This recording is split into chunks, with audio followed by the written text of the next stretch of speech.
All right. Well, let's begin the informational meeting on Main Street. I want to thank everyone for coming today. My name is Scott Spence. I'm Lacey's city manager. I'd also like to introduce our city council. Obviously, this is your meeting. We're here to listen about your concerns about Main Street. That's the purpose of this meeting. But we also wanted to clarify some of the information about Main Street and what it is and what it is not. I'd like to go over quickly in terms of just the meeting. I'd like to spend as little time up here as possible so you have an opportunity to kind of make comments to, again, city leadership. So meeting overview, we'll talk about Main Street. We'll try to clarify in terms of some of the moving parts that we have about homelessness, and we'll get into that later. We're also going to provide a comment period for the community. Now, the idea there is this is for comments. So we will do something similar to a Lacey City Council meeting. We have 3 minutes. We will have a yellow card telling you have 30 seconds left, and then a red card that your 3 minutes has been used up. Then at the very end, we're going to have an opportunity for people to ask direct questions of council and, if necessary, for staff. So again, I know this is a difficult issue. I could tell you I've spent many nights thinking about this issue. I know you're concerned about it. I can tell you that your council is concerned about it. Your staff is concerned about it. But we're trying to respond in a proactive way to an issue that is slowly becoming a crisis really for the entire region. And so hopefully this meeting will provide some answers for you. And I'd like to just go ahead and begin with that meeting with that sort of premise. So first of all, there's 4 things that are currently being discussed in the community. And unfortunately, I think we're intertwining those 4 things. The first issue is the camping ordinance. Then there's the parking ordinance. We also have an emergency housing ordinance, and there's also a regional discussion about the Carpenter Road stabilization site. So very quickly, council adopted a camping ordinance in June of this year. It addresses camping in public property. We have a need to protect our public spaces. This does run up against Martin versus Boise. I'm sure everyone's aware of that, but that's the difficulty, and it limits our ability to respond if there's no shelter resources. However, it does give a tool to the police to engage in a proactive way with homelessness to find out what circumstances they're facing. The second thing that council did was adopt the parking ordinance in September of 2019. So this limits commercial as well as RVs to 4 hours within the city in any public street or parking lot. It also authorizes the designated permitted parking areas, which Main Street is a proposal. But it also allows the city to issue temporary permits 12 hours only with certain specific conditions. The other issue is the emergency housing ordinance. Now this is still under review. Some of you came last Thursday. There's been a recommendation from the Planning Commission that is still being reviewed by the City Council. But this is really in a response to the lack of resources within the Thurston County region for shelter resources. It potentially gives us a partnership with faith-based organizations as well as nonprofits to provide that resource. And then finally, there's the Carpenter Road stabilization site. This is a regional discussion. It's in its early stages at best. Again, it's also in response to a lack of shelter resources. And there's going to be a separate public process for that. So I just want to clarify that. So Main Street. So why do we choose this location? I can tell you right now, there is no good location. I think everyone would agree with that. But this location was chosen because the lack of development in the area and also adjacent residential. So for clarification, the nearest site is 7-Eleven. It's about 900 feet away. The Squalor store is probably the next thing that's closest to this site. Overpass, I-5 Marvin Road, exit 111. And then you have Cabela's, which is really about 3/4 miles away from this site. And then the nearest residential is almost a mile away. So the Main Street as envisioned would have this type of detail. Again, there's no tents that are proposed for Main Street. That's an important distinction. This is for parking restrictions only, so it's wheeled vehicles only. It's non-24 hours. We're talking a 12-hour site, not 24 hours. You will have security cameras. It's lighted because it's a street. There's fencing, there's a 2-yard dumpster, there's 3 portable toilets, there's hand wash stations, and there's about 35 spaces, which is really a combination of RV or cars.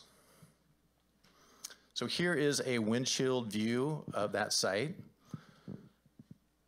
This is also part of a construction area with exit 111. You can see the dumpster, the porta potties. You can see some of the spaces that have been outlined. You can see the fencing on both sides.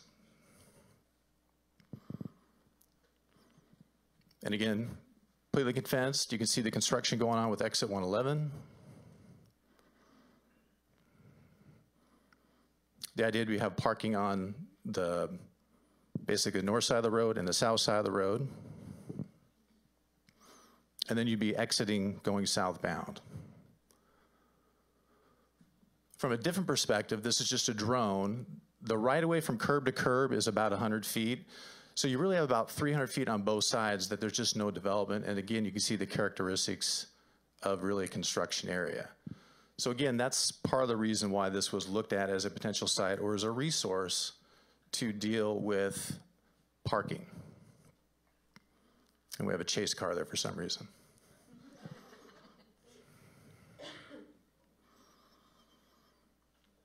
And want to reiterate too, with the temporary parking permit policy, there's really 4 conditions that need to be met if you're going to get a parking permit to exceed 4 hours. 1, you do have to have ID. You have to have insurance. All the occupants will be validated. You cannot have any outstanding warrants. And then you also have to be proactively engaged in a social service provider. So that would be the condition if you met those to get a temporary parking permit. Now, I think the number 1 question for everyone is about safety and security. I want to have the Chief Simcoe talk about in general because they are the ones in charge of managing the permit process. So I'm going to have the Chief come up. Thanks, Scott. So as the manager said, in putting together the planning for this process, as your police chief, it's very important that we put together criteria in a public place that offers safety and security to not only the community that's not using the site, but also for those that will be in need of the site. The site is an overnight site only. It's not for 24 hours, not for extended days. It's for overnight only. And again, everyone in the vehicle that is applying, so the person applying for the permit would have to have a valid driver's license. You can't drive on the street without a valid driver's license. You have to have insurance, you have to have registration. Everyone else inside the vehicle is going to be identified. We need to know who's going to be staying overnight in a permitted area. So everyone inside the vehicle will be identified. We are going to uphold the law. If there are outstanding warrants, an appropriate enforcement action will be taken. And then, just importantly, the folks need to be actively engaged in social services. To date, we've had 2 people, and this has been in effect for about 2.5 weeks with the back parking lot here. We've had 2 people ask for a permit. No one else wanted one. Those 2 people, one person didn't qualify because of registration and insurance purposes, and the second person said they didn't want to deal with any social services. They just wanted to stay where they wanted to stay. So when we told them they didn't qualify for the permit, they left the city. So that's what has happened to date. So I just want to give you a brief overview on that. I know there'll be a lot of questions, and we're prepared to answer those as we move forward in the presentation. Create the screen up. So now we're going to be in the comment stage. So we have staff with 2 roving mics. So if you have a question, I'm sorry, if you have a comment only, please raise your hand. Staff will give you a mic, and then raise your hand if you want the next opportunity to make a comment. Again, we'll do the 3-minute rule. Donna has the cards. Yellow will be 30 seconds left, and then the red card will be at 3 minutes left. Again, we're here to listen to what your concerns or comments about that. Again, then at the very end, we'll open this up for Q&A.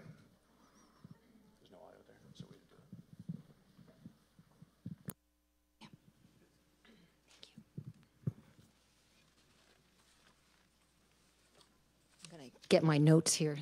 Thank you for the opportunity to talk. I'm concerned that overnight RV camps may do more harm than good, dispersing RVs into Lacey's neighborhoods, parks, parking lots, and streets during the day. Where are they going to go? Materials from this council have called overnight RV camps a temporary interim solution to the problem of RVs parked near City Hall. This begs the question, is there a longer-term solution being planned? And if so, what? If not, I wonder if the answer might not ultimately be the establishment of additional RV parks.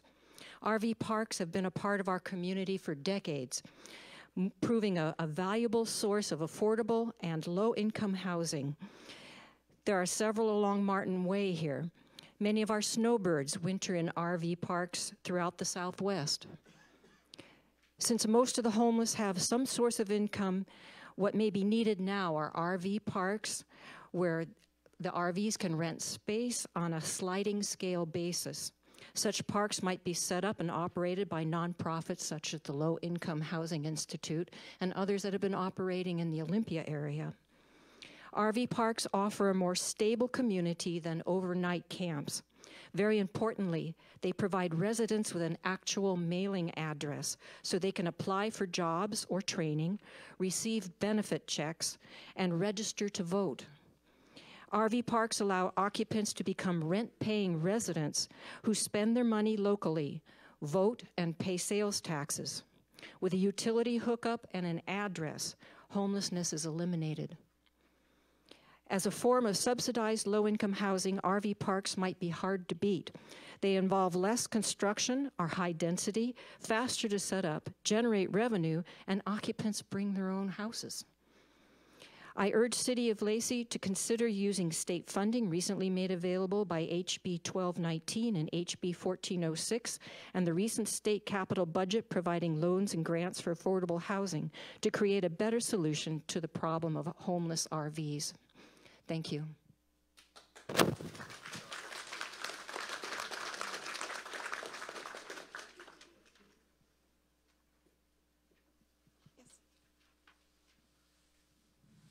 So my question is, we're talking about 14% of the homeless population according to this sheet here. Is that correct? Just the ones that are vehicle abandoned building. Is that correct? I don't think they have the sheet that you're looking at. Well, where are these people now that you're addressing? Where are they staying now? So maybe just to clarify, that's a great question to have. If we can wait till the end of that, just make sure everyone has an opportunity to make a comment, and then if we can come back to that at the Q&A. So right now is the comment period, and so we're just trying to allow everybody to. well, then I had a follow-up to that. So where are they now, and then why is the need now to relocate them when, according to this sheet again, the homeless population is going down, not up? So what is this emergency need when you're looking at the overall population going down?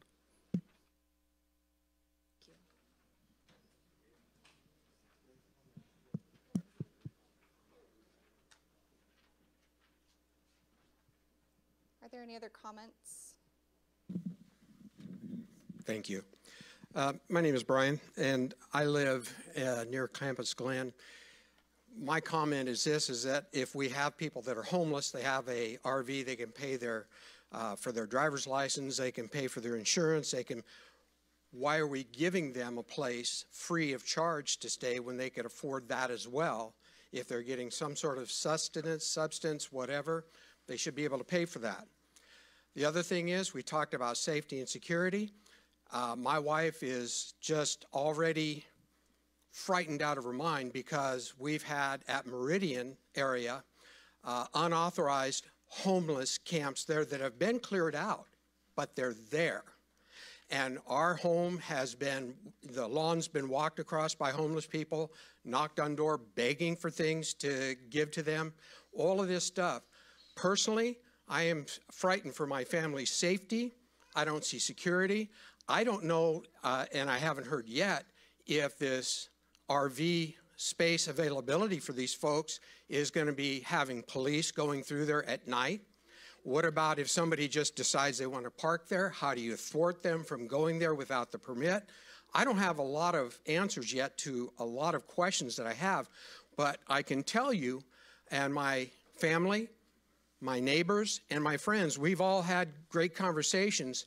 We are all scared to death that this is going to get out of hand. We've seen on the news, it's going to be like Seattle, Portland, all of these things. And I'll tell you what, somebody comes into my house, it's going to be a problem for that person. And I don't care if for you folks that are up here in city council, Let's start putting them in your backyard or next to your house, see how that works for you. And if you're okay with that, I'll let them come to my house. But until then, we are standing up for our rights. And honestly, I don't care if you have a D or an R behind your name.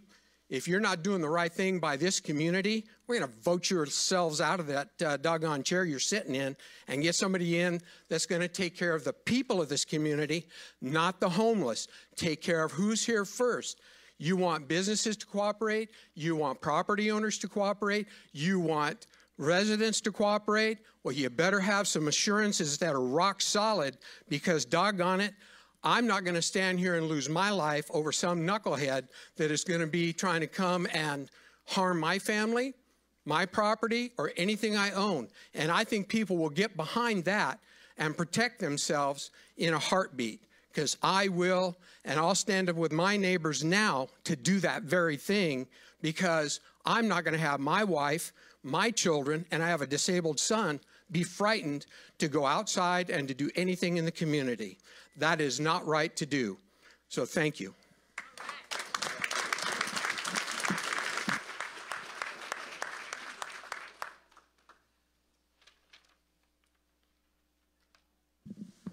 Wow, speaking in front of a lot of people. I would kind of echo those sentiments. I'm in the Meridian area. I'm one of those households that lives about a mile away from this encampment. It seems odd that we would pick a location that you mentioned that doesn't have a lot of development, when considering that you just spent, what, $20 or $30 million of our taxpayer dollars to create a diverging diamond switchback, yada, yada, yada, whatever you want to call it.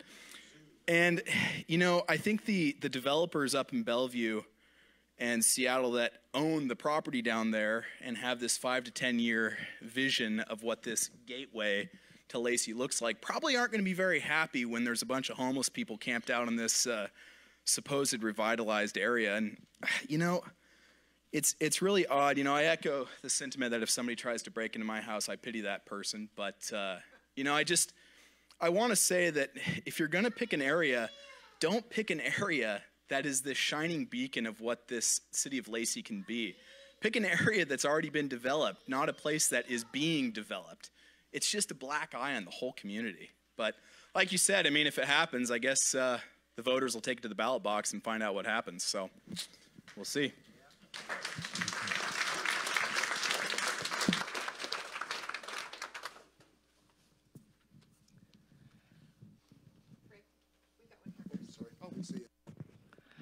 So I'm a public servant too. I serve with the Tacoma Fire Department in a position of a lieutenant. I come from an engine where we average about 4,500 calls a year. And so we're quite a busy engine. I've served in the most demographically lower income areas in the city of Tacoma. And these are great plans. We've had great plans in the city of Tacoma. And when I started 25 plus years ago, we had a handle on the homeless crisis. And we just asked them to move. They're cooperative. At this point in time, they don't care, and we've lost control. So on a day-to-day basis, and I'm just saying food for thought with this plan that you have, on a day-to-day basis, I come upon homeless 2 or 3 times a day, and they're from another city. When you entitle, they will come. If you build it, they will come. And after a while, you cannot control. As far as the location, and if you have to have a location, I'm thinking not too far away, you have a recycling center down there. You have plenty of land. It's an area that's controlled. Maybe they can volunteer their time.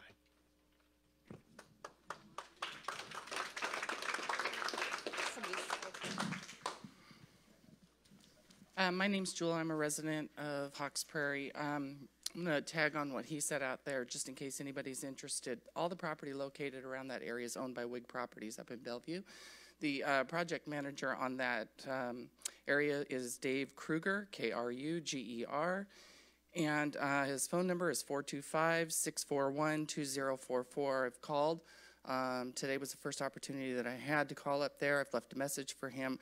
I'm curious to know exactly what they think about what's going on down here because, like they were talking about the gateway to Lacey, if you look at the proposed plan that's been out there for a few years, this is like a huge development that's going to be going in there. So the other question that I had, and I'm not familiar with who the construction company is that's doing a lot of the work, but I'm wondering how secure they feel about all their vehicles, all their heavy equipment that's out there. I mean, you know, a 6-8 foot fence, that's great. Where's the barbed wire across the top of it? Because I'm telling you right now, they're not going to not jump the fences. We know that's going to happen. You know, I'm wondering if WIG Properties is aware of any contamination issues that we might have out there. You know, we're talking about putting garbage dumpsters, but there was an area of probably, what, 6, 8, 10 inches between the curbing and the fencing. We're throwing needles back there. We're throwing excrement, whatever else they're doing out there.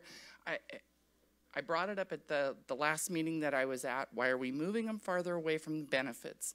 There's an area in Tumwater that's publicly owned by Thurston County. Why are we not moving them to that area so that they're closer to the benefits? That number again.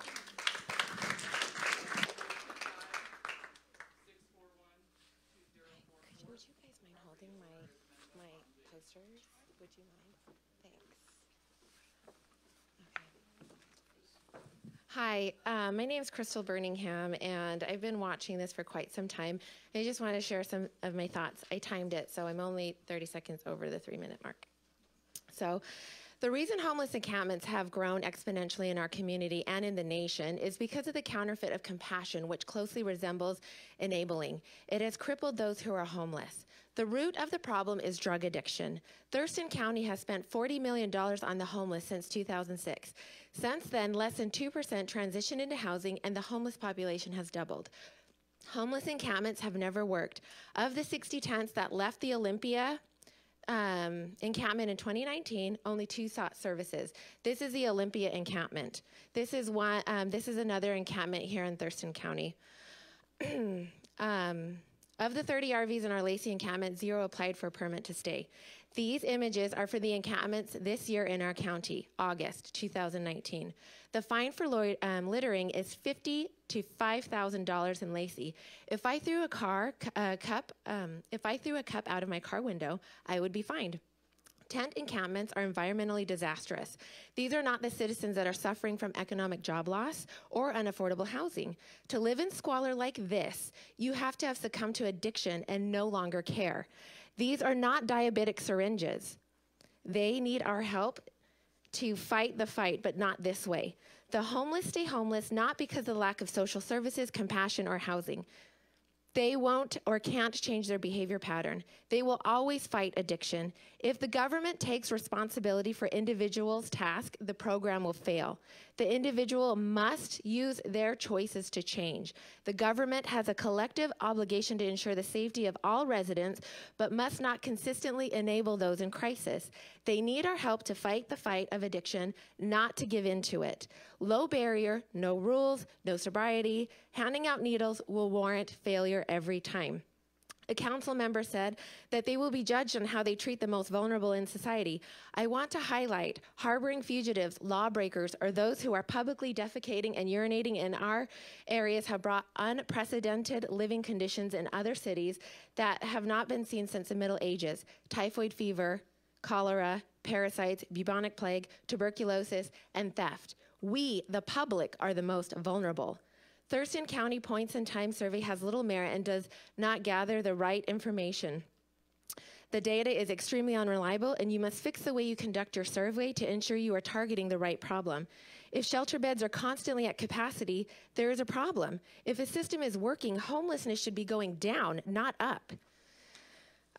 We do not want tent encampments in Lacey ever. The ordinance must be taking out. The ordinance must take out the tent option in the RV car ordinance, which must be kept in the back of City Hall. City Hall has already the physical resources, and it also has the police station moments away. So these ordinances are what I am saying. So the last one. Prohibit the use of alcohol, illegal drugs, and marijuana on any city-sponsored site. Must have ID or fingerprinting, what they addressed. on site, not just church-sponsored emergency sites, and ordinances must contain a provision for search for any illegal or harmful substances or weapons, just as patrons at airports and theme parks have to be checked.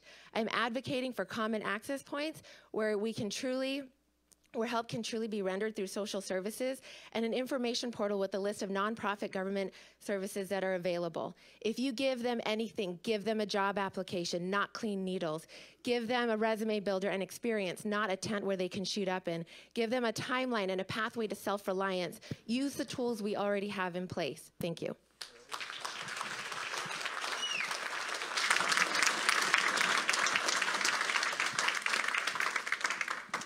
Most of everyone's thoughts have been shared, but I wanted to add on to the site location. It seems that this interchange is the most expensive land in Lacey with this new interchange for retail. So, I mean, if you think about the casino on the other side sold to millions and millions and millions of dollars to Chick-fil-A and Taco Bell over there.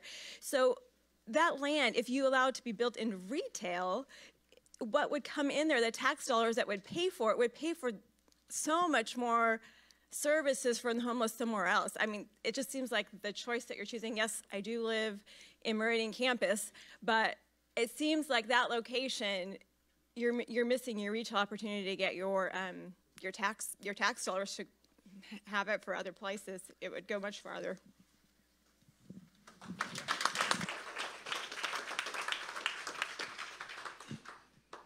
Hi, everybody. I, too, am a resident of the Meridian campus area. I just want to echo a few things that I heard. And I know that one concern that's always been brought up on the other side, people say that, well, we need something for these people because they don't want, and they don't want to be into a program. They don't want, I want to say, that's my brother, my oldest brother. He's 50 years old.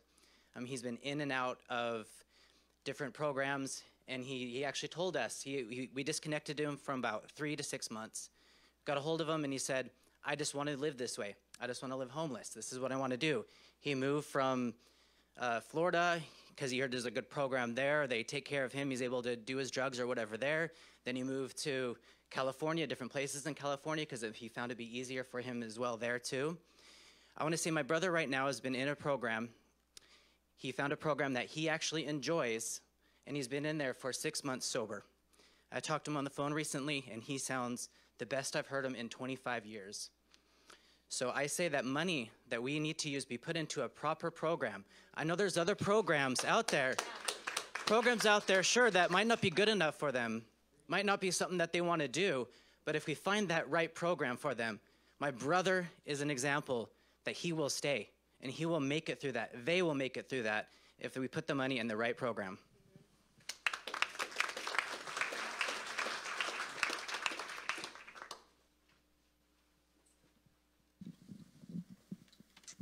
Hello.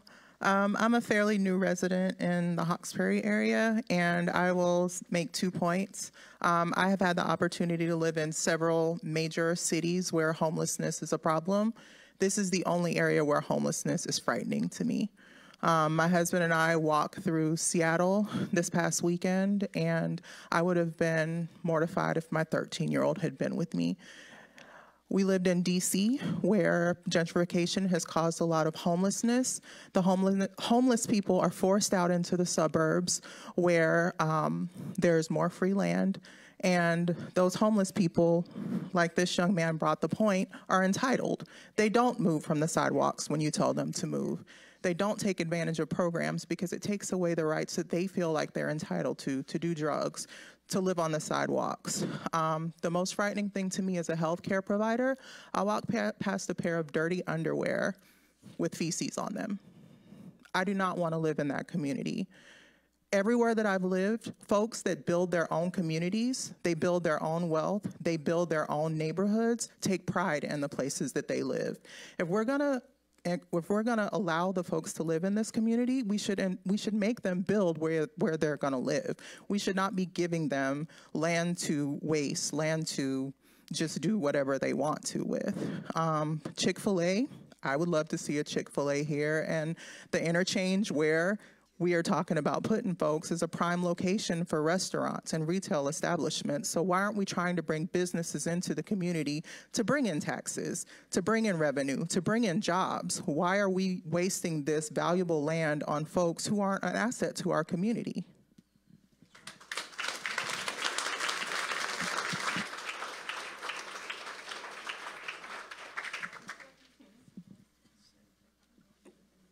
Hello, my fellow Laceyonians. That's what I call us. I don't know what we really are.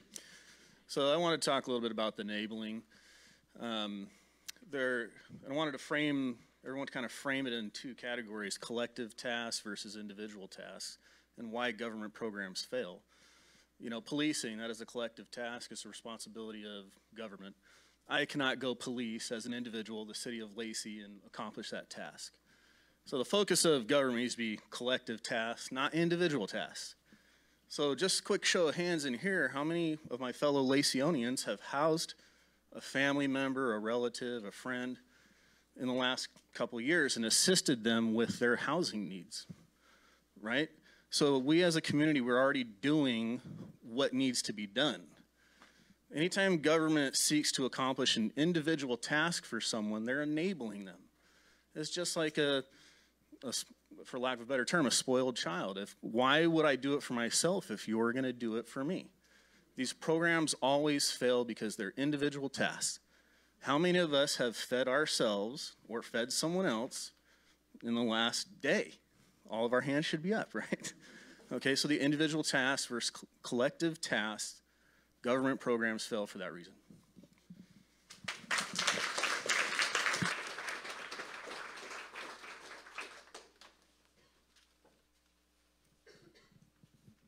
Hello, everyone. My name is Bernice Whitley, and I also work in Tacoma. I work for Tacoma Public Schools.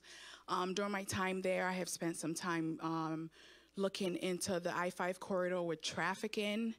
My concern is with everybody else, that everything that has been said, but we also have to consider there's a high school and a middle school around this very location.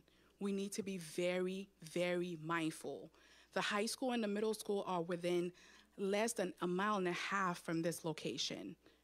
And we have to be, these are our kids. This is the future of Lacey. And if anything else, we have to take that into accountability, because I know we're talking about this being an evening thing. It will be a daytime thing. They will be on our streets during the daytime when kids are in school, when kids are walking home to school and walking to school and from school. That's all I have to say.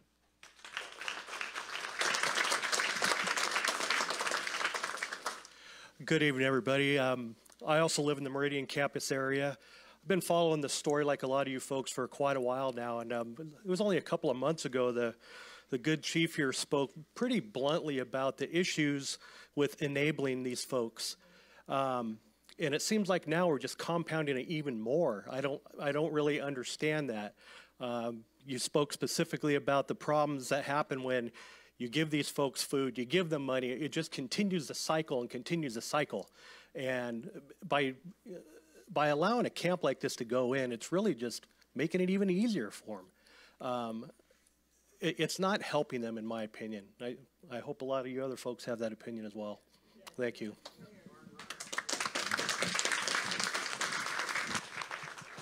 Hey, good evening. First of all, I don't want to cut on you guys too much. I'm new to the area. I just retired from 31 years in the military with NSW. I fought a long time overseas, and I don't intend to retire here to fight off homeless people. Okay, I agree with everybody. I live in Meridian campus. I have no problems with you guys moving it Tumwater or somewhere else. Don't do it here. I retired here for one purpose, and that was because the people here are really good. They're really nice, and it's not Seattle. It's not Tacoma. This is a community, and we need to keep it like that. We don't need outsiders coming in with their bad habits or their issues, bringing them to our community, hurting our children, hurting other family members, or stealing. I mean, we've had homeless people break into the houses at Meridian campus, So I just want to say I'm against it, and I think it's a bad idea, and I'm hoping everybody else feels the same.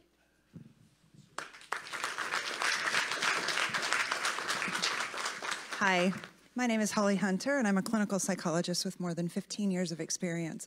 And I can tell you from my practice, I never work harder at my patients' well-being than they themselves are willing to work. Not able to work, willing to work. Right? So the solution proposed here is not a solution. These types of homeless places are associated with higher crime, higher drug use, higher rates of serious infections like MRSA, and higher rates of gender-based violence. Warehousing homeless people does not help them. It causes harm. It also harms the homeowners by reducing property values and increasing risks, lowering safety. I cannot support any measure that results in harm being done to those who own homes and those who don't. This is not a win for anybody.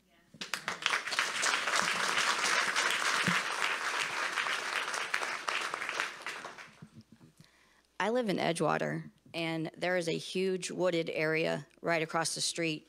And there's a camp, I don't know if it's a camp or what, but there's a lot of homeless living in the woods there.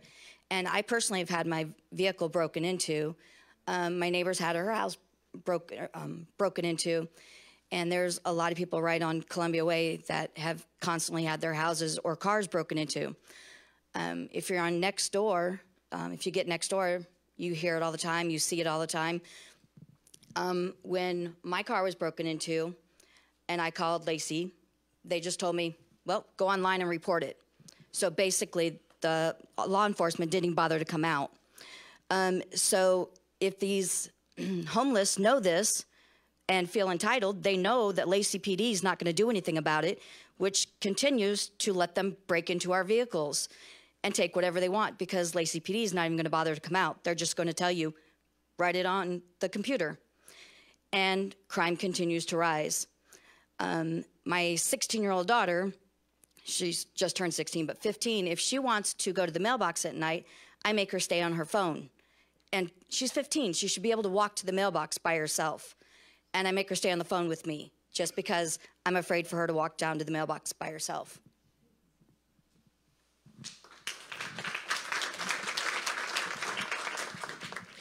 Hi, my name is Leslie. I'm from Jubilee. I know some of you from next door, and I'm so glad you're all here. Thank you for coming.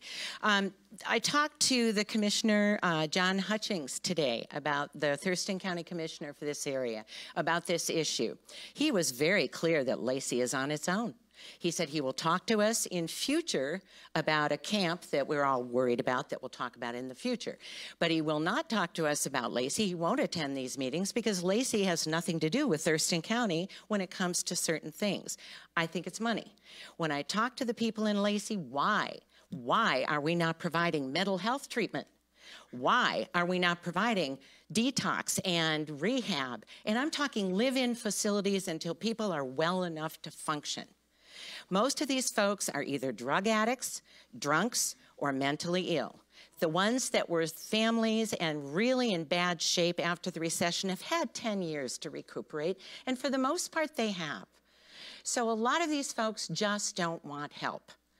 We need to have the help, and then we need to tell them, you take the help, or the police will be watching you. If you commit a crime, you go to jail. Now, it seems that that's agreed upon here, and that's wonderful, but we have one policeman in charge of all the homeless. Okay, we have one code enforcer for trees. I mean, good heavens.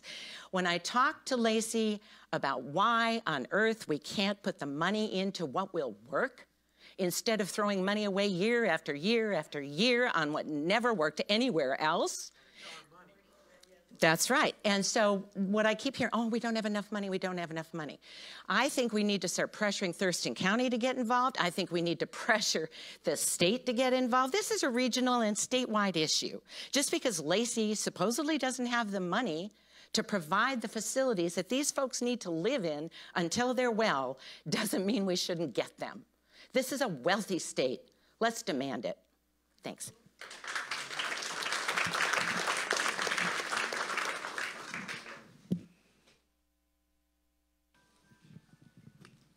Hi, folks. My name's Oscar Jimenez. I'm the president of the Homeowners Association for Classic Heights. I represent 100 homes. Median home price in Thurston County is $350,000 at the end of September. These people have worked all their lives to achieve this type of lifestyle that they have, the schooling, everything, the fishing, the new launch, everything going down Meridian. We're right off of Meridian. I also work with crime prevention in our development. Since 2007, we've been chasing homeless people out of our bushes to the point that we had to pay to have all our bushes cut out on the bottom so we could see underneath them, because they were taking lawn chairs, putting them together, putting a board in between them, going in people's backyards and taking their cushions and using them for a mattress, and then throwing a tarp over through the trees, and they have themselves a little lean-to to have a nice, comfortable evening. Now, law enforcement, I have to thank them because they do a great job, but it's an overwhelming issue. I'd walk the dog on a frequent basis, and I'm up early in the morning. I've found mail stuffed in our bushes out in the front, and I went and pulled the mail out, called the police. They came, collected the mail. Turned out that the mail was from Meridian Acres. So we started watching our common areas. So we're finding people, bottles with the caps that are the security caps from Safeway on the cap still, but the bottle empty in our bushes. So we started to look at that, and we cleaned that out so we could see in there. We had to replace our mailboxes so we could have secured mailboxes, and we put lights with motion detectors on it at night and cameras. That's a protection against what's occurring. They're looking for anything they can get, and they're in our development at night. Your measurements that you have from that location to the locations of the homes are wrong, because these people do not drive down those roads. You have road distances. As the eagle flies, these people are walking through the bushes, walking through backyards. We had to authorize a family dwelling. We don't allow chain link in our development, but we had to put up a chain link fence because they were coming in through an access point off of 31st. Once they came through there, they were in our development, and they were going through everything. We're right next to a development called White Fir. White Fir had people coming through just at night after 9 o'clock p.m. just trying to open front doors. That's a dangerous situation. I'll recommend you, and I thank you for coming here, but make a voice. If there's a Me Too movement, there's got to be a Not Here movement, because if you don't do it, something's going to happen here. Thank you. I just wanted to say that I grew up in Lacey. I was born and raised here, and I moved away, and I lived in Memphis, Tennessee for 13 years, and I came back here absolutely appalled at the homeless situation. I lived in a city of 650,000 people, and I didn't see something this bad. I just couldn't believe it, that this would happen to my town that I grew up in, that I love so much, and it was just appalling to me. I never saw anything like it in Memphis, so I really want that to change.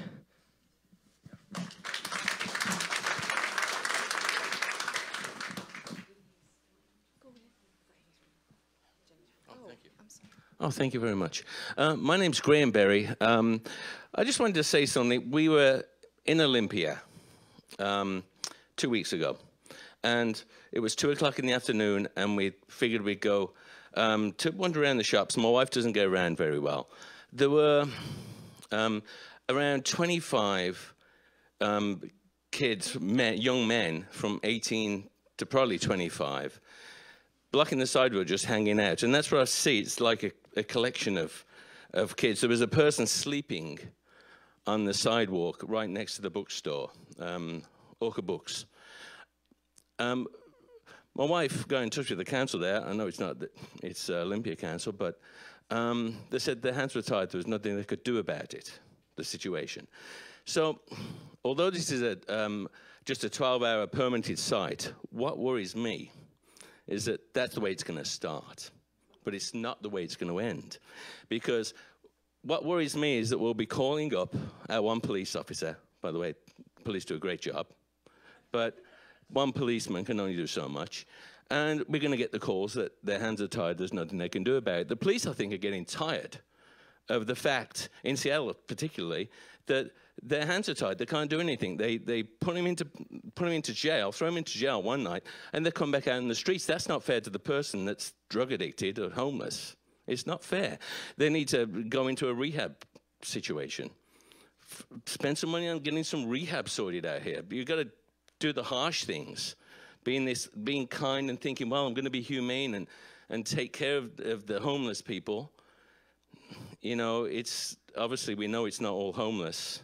It's all been put into the one umbrella. So anyway, that's my thoughts on it, and I'm going to sit down. And thank you.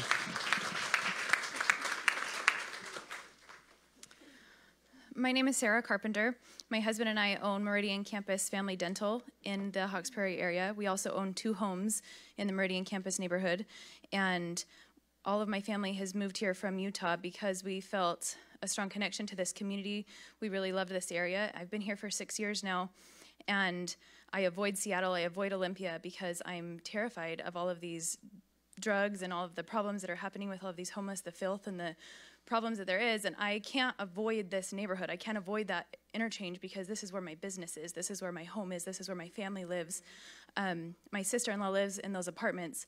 She pays over $1,000 to live in a studio apartment that she struggles to make ends meet to stay there, to be supporting herself, and now she's gonna have to worry that, you know, it's already being broken into, and it's a gated community, and they're doing everything they can to keep it safe, but I feel like it's not fair to us as taxpayers. It's not fair to us as citizens of this community to have to deal with this issue because of choices that they've made to do this drug, to have this addiction, to have this problem, that I don't think that it should go in this location. I don't think that it should move from this area at City Hall. It seems like you have everything that you need right here. It's close to the police station, has security cameras, it has all the things that they already need. And I'm just very concerned for all of the things that it will bring to our neighborhood. Part of our mission statement for our business is to make this community a better place to live and raise a family. And I feel like having that encampment there and the things that it's going to bring closer to the schools, all the drugs, all those problems, is just something that I'm terrified of seeing and that I want to strongly oppose and do anything I can to keep that from happening.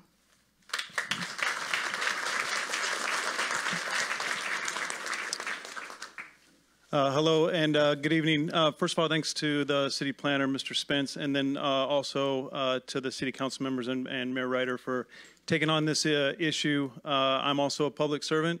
I spent 22 years active Army. I spent 5 years, 5 deployments in that time, active service. I spent 5 years in state government. I'm currently employed by the Federal Emergency Management Agency. So thank you to all the public servants and our government staff. So I just want to add, in case I'm missing something, I think your presentation was pretty vague and it lacks a lot of transparency. So here's some things that I want to point out that I think that it misses. No identified sponsor. Whose idea was this? Doesn't provide the background on the actual problem. Where's the needs assessment? No spend plan. What's this going to cost? What taxes are going to get raised to enforce this and pay for it? No transparent budget. No idea what kind of taxes we're going to have to pay in addition to having this site enforced and paid for. No goals and objectives. We're talking simple business, project management stuff here. No goals and objectives. What's the exit strategy? Isn't this supposed to be a thoroughfare for all of that new residential area, or excuse me, commercial area that's supposed to be put along that street? No identification, no identified alternatives. What is the alternative here? No identification of rules and standards of conduct and who's going to implement those standards of conduct. No plan to enforce this. No maintenance plan, i.e. the cleanliness and the appearance of this area. Where's the environmental study? Doesn't the any kind of RV park have to do some kind of environmental study in case there's some kind of mishap with the RVs that are parked there? And lastly, please don't take this as an indictment, but your slide didn't show the distance from this site to your house.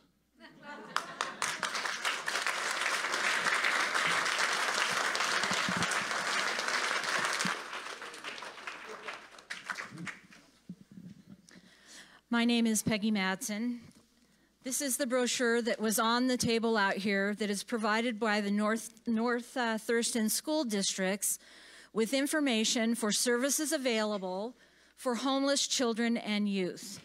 This exact same type of a flyer needs to be produced by the city, listing every single RV camp, every campground that has RV spaces available. Whether or not they're available that night is not the issue. That are provided, that contain dump sites, that contain showers, that contain actual bathrooms, and that needs to be handed out to every single person that is living in a car or in an RV.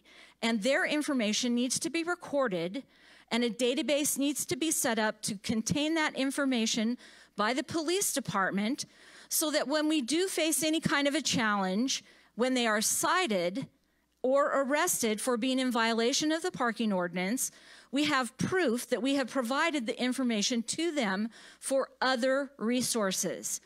The other issue I want to bring up is that of the fiscal irresponsibility of paying one damn dime to make that Main Street an interim solution. We already have an interim solution. It is right here in City Hall. It's been brought up by several people. There's plenty of parking spaces, and there is absolutely no additional service that will be provided out at the Main Street location, other than out of sight, out of mind for the city council. And I understand that there's an effort to brand Midtown. Go for it. That's awesome. This site right here is perfect. It is not close to anything. It is a little bit secluded in terms of sightline. It backs up on the dang freeway, for crying out loud. And the other thing is, it's close right here to City Hall, where there should be a portal for information for services for those individuals. We cannot and we should not have low barrier anything. There's plenty of services available in this region. They're high barrier, or they're any barrier. Okay, you have to sit and listen to a religious presentation by a religious organization that is hosting services for you. You damn well better sit through it. And you better not complain that, oh, there's no services available.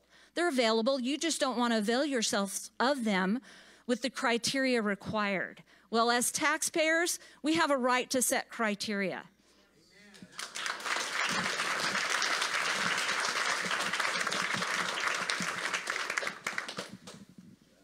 I just want to point something out about your presentation. Chief, I appreciate your service and the gentlemen that work for you and the ladies that work for you. You mentioned that you placed there's an ordinance on this parking lot out here, and that only 2 people attempted to apply for it, and both at the end of the day chose to walk away. You're saying that this parking on Main Street is going to be through a criteria, licensing, registration. Those same individuals that didn't come for the parking lot over here are not going to come for that parking lot over there. This is not a solution to the problem. This is not even a Band-Aid to the problem. You've tried this solution on this parking lot where they have resources at the library and City Hall to put them into the middle of nowhere. They're not going to do it there either. If they do choose it there, they're going to do it under the guise of darkness or under the guise of getting around the system, because they know that they have some kind of protection there as far as the latrines and wash racks get cleaned up. But we're not providing the key necessity services for individuals to better themselves or to get themselves healthy with simple latrines or shower trailers. I think a solution here, if we maintain the location they've been using for years, we added a trailer that is maintained for showering and laundry facilities, you're giving them a hand up, not a hand out, and you're providing them a cleanliness area where they can provide for themselves to go get employment, provide themselves with the pride in itself to go for a job interview.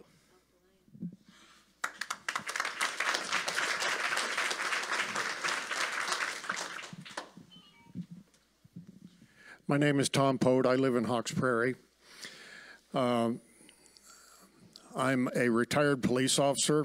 I know homelessness. I know antisocial behavior. I know criminal behavior.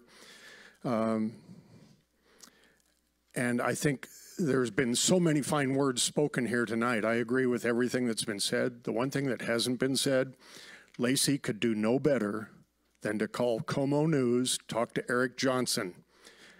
They would love to come down here, I would wager, and help you resolve the problem. The problem is not homelessness, that's a condition. The problem are what everybody has already described, the antisocial behavior, the criminal behavior, the drug addiction, mental illness. Thank you.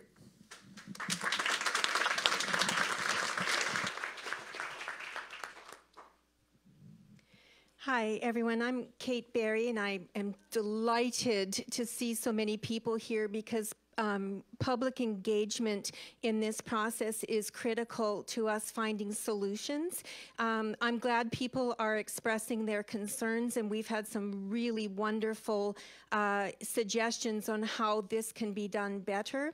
I want to share with you, and I won't name the name, but I received an email, some of you saw it already, from a member of council here 2 days ago that did a few things. First of all, raised my blood pressure, but more importantly, suggested that they were sick and tired of the pushback from our community. And that angered me because I think the voice of the people that are being served by this council is critical to this city continuing to be a great place to live, to work, to own businesses, to raise children. And I don't want to see anybody be quieted, intimidated to not speaking up because there is a concern by a member of council that they don't want any more pushback. In fact, in that letter, I was accused of throwing them under the bus. And I will tell you that I don't believe that any comments that I've made, any letters that I've written, any statements that I have made have been intended to throw anybody under the bus. What they've been meant to do is to raise our concerns, and they're my concerns, they're your concerns, they're concerns of people who are uncomfortable speaking up. And while I don't really relish this platform that I found myself on, I am taking on the task of speaking for those who are uncomfortable speaking for themselves. I want to say to everyone here, council particularly, how did we get here? How did this happen? How did you go from meetings where 5 people on a good day show up to a council meeting and 100 people show up to this room tonight? I have to think that there's a failure someplace. When it takes something like this, moving into our community, making decisions for our community without consulting us, without talking to us, without informing us, I think that there's a major problem there. Feedback and pushback to the person who wrote the 30 seconds, I've got to go fast. Feedback and pushback by residents of the community are not necessarily negative. In fact, some of our greatest near disasters have been caused by the stifling of dissent. Think about the Bay of Pigs. Dissent or pushback is necessary to achieving the best possible solutions to our problems. So how do we capture the energy and creativity of dissent and turn it into positive action? Listen. Listen to us. And I think you've heard quite a lot tonight.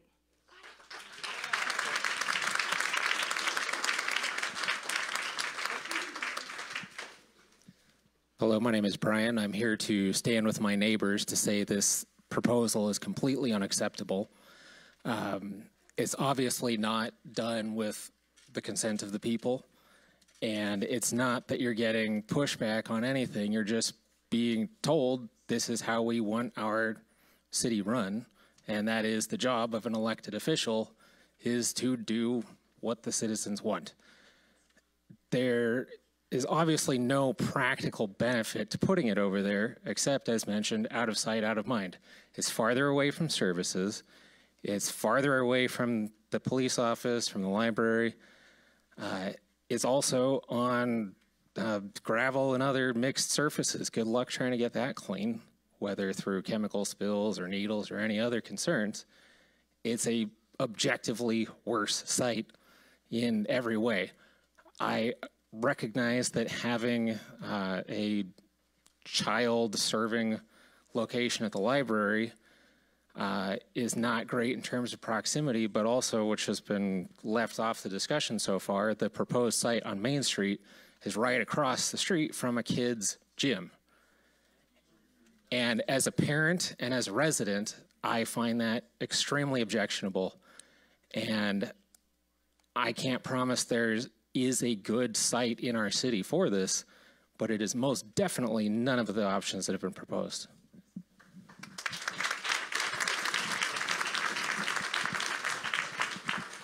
Hello, my name is Ben Oramus. I live in Thurston County, Nisqually Highlands. And bottom line, if Lacey doesn't get involved in comparison to Olympia and other areas, regardless, they're going to end up in your backyards hiding. And bottom line, if you look around, there's a lot of baby boomers here that don't want to deal with anything. That's the reason they're here. They have time. Most younger families are dealing with their kids today. They don't have the ability to show up and voice their complaints or their support. And bottom line, I live closer to most of you guys in this mitigation site. They're welcome in my backyard, and I'm happy to open up. I have plenty of space for most of the tents, and they're welcome in my backyard. And guess what? They might come and knock on your door and ask for breakfast or coffee. If I run out of coffee, they might ask for help. But to turn your backs on people, and I guarantee most of these people are Christians. I'm not, but most of these people are probably Christians. And to turn your back on people, who are you serving? You're serving yourself, not the people that need help. And yes, we can't serve everybody. We can't solve all the problems. But you guys can do better. We are doing better. And I'll tell you what, I'll give that guy or that gal a cup of coffee as long as they don't come and steal it from me first. I never said they should steal. Please. They steal for everybody here. Hey guys, please.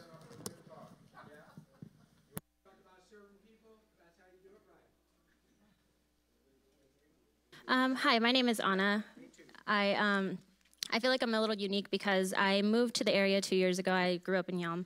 My boyfriend and I bought a house in Gateway, which our house is at the very bottom, at the very end of the cul-de-sac, and I've got my car broken into twice. Now, I'm not saying that all homeless people are going to break into cars and stuff, but another reason is that I just invested a lot more than I think I should have already, but I am opening a bar right on that first roundabout in that same area, right across from 7-Eleven. One of the reasons I chose that area is because of how up and coming it is. Yes, it doesn't have very much to it right now, but that's the hope that eventually it will grow to a beautiful part of Lacey, which is also the reason that we bought our house, because we felt it was gonna be this amazing area. And now, I'm not very familiar with all the homeless encampments and everything, but I do know that when people hear that, they just think negative thoughts for the most part. So if I'm telling family members or friends, oh, come visit my restaurant, and it's right next to the homeless encampment, it doesn't sound great.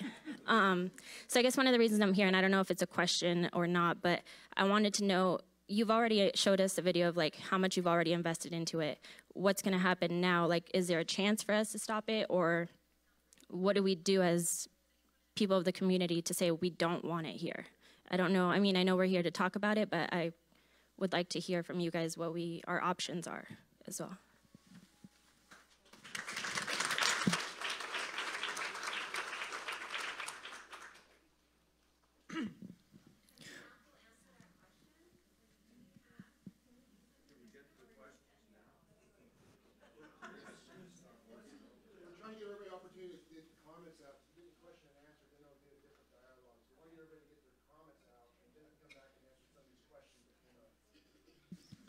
I'll try to keep it short. My name is Roland Salazar, and I'm very heartened by a lot of the responses here in the community. As we live in a republic, and your constituents are clearly voicing that they do not want this here. And you know, I've worked all my life. I'm a young man. I just bought my first house there in Meridian campus, and it saddens me to see kind of like all the trash is accumulating. When I get off of work, I have a very long schedule. I'll park on the side and I'll go and pick up trash because I just see it accumulating. And so I can't see how this is going to contribute in any way. Also, too, like the young lady had noted, there's multiple businesses there, and so I can't imagine this is going to be good for any of the new businesses that are sprouting up. So But yeah, I just wanted to voice my concern and how I know you guys are all good-hearted people, and I know that you're trying to do the best thing, but this is clearly not what your constituents want, so I would ask you guys not to do this, please.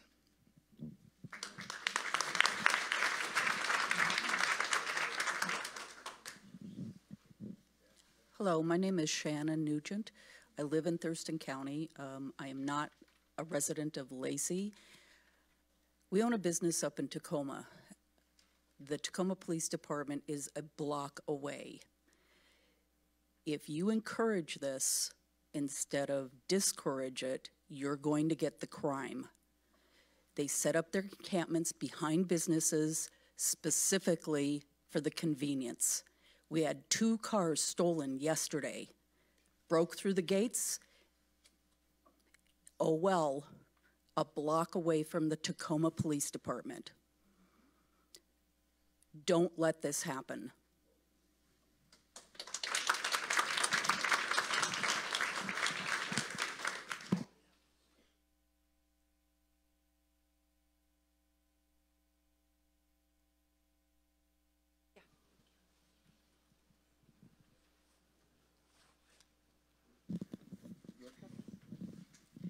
I'm Carol Hayes, and I live in Jubilee, and I moved here 13 months ago and was rather dismayed to see the encampment that was on Meridian.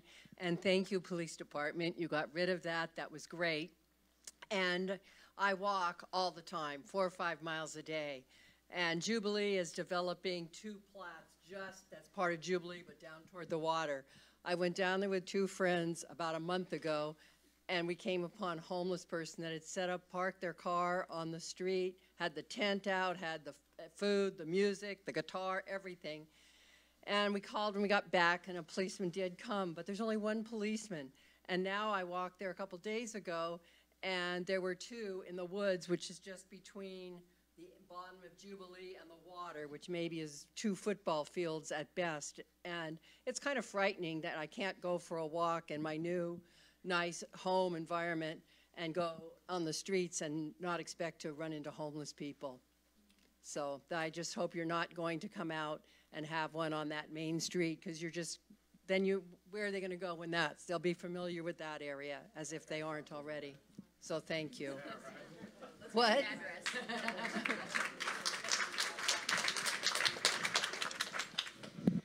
So I'm one of that younger generation. I'm a single mom, and I got the email today, and I came out to be here. I have lived in Meridian for 6 years. I'm a homeowner.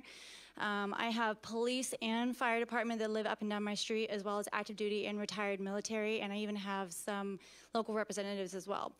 And we have started to have break-ins of vehicles, walk-ins into homes, stealing of our mail, and my daughter's 4. You know, do I have to worry this Halloween about walking out and around in the dark with my child? I'd like to think not. I never had to in the past. My family lives in Hawaii, and if anybody has ever been to Hawaii, you know they have a horrible homeless problem out there as well. And the majority of the issue is cost of living and drugs. I mean, that's it. And it comes with violence, because the drugs bring the violence and people are trying to steal from each other. I think this is a horrible place to put it. I think it's a horrible idea to put it anywhere. And we're not trying to not help the homeless. I just don't think this is the right option. Spend our money elsewhere where we can actually help these people instead of just putting them somewhere. Do something.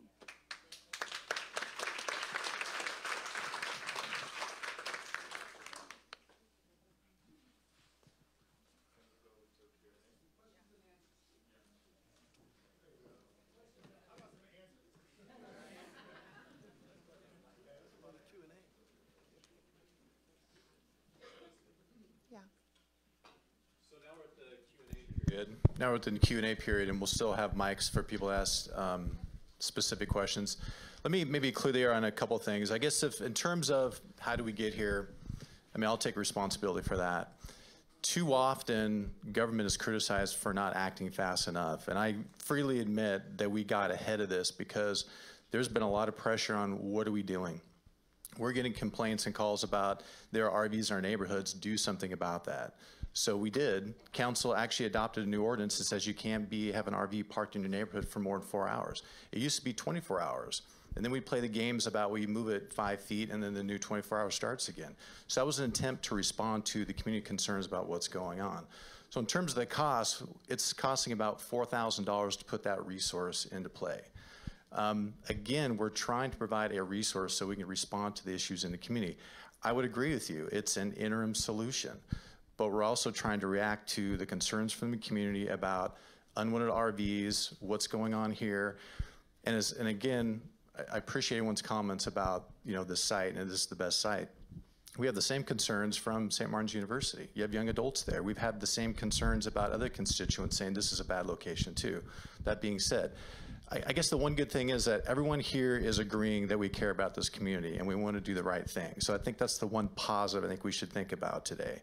But it is good to hear your comments. Again, I think there's some more Q&A that we need to have, but I just want to make that statement.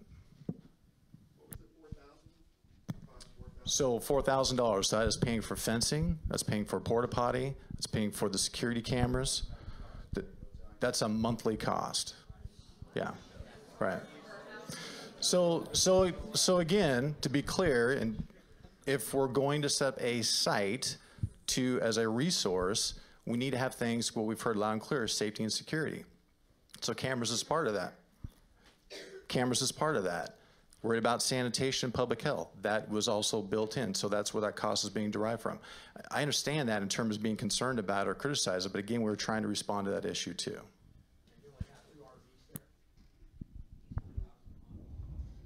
Well, again, to be clear, right now City Hall we're permitting in place at City Hall. We were looking to have Main Street as a potential site for that.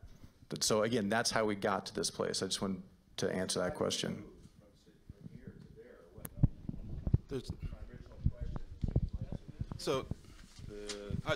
I'm more than happy to answer a couple more questions. And my name is Andy Ryder. I'm the mayor of Lacey, and this is an issue that everyone on this council cares deeply about. Let's back up to May. Prior to May, we didn't have really any sort of RV problems or anything in the city. Homelessness, was just sort of starting to, you'd see more and more of it. But it was in early May where we had a couple RVs show up behind City Hall. And at that time, our police went out and asked me, can we help you? And they said, yeah, we're parking here at City Hall and we're not moving. And so, of course, we immediately found out about this, and we came in and talked to the city manager and our city attorney and said, what are we going to do about this? We can't have RVs sitting here at City Hall. This is not a good location for it. But at the time,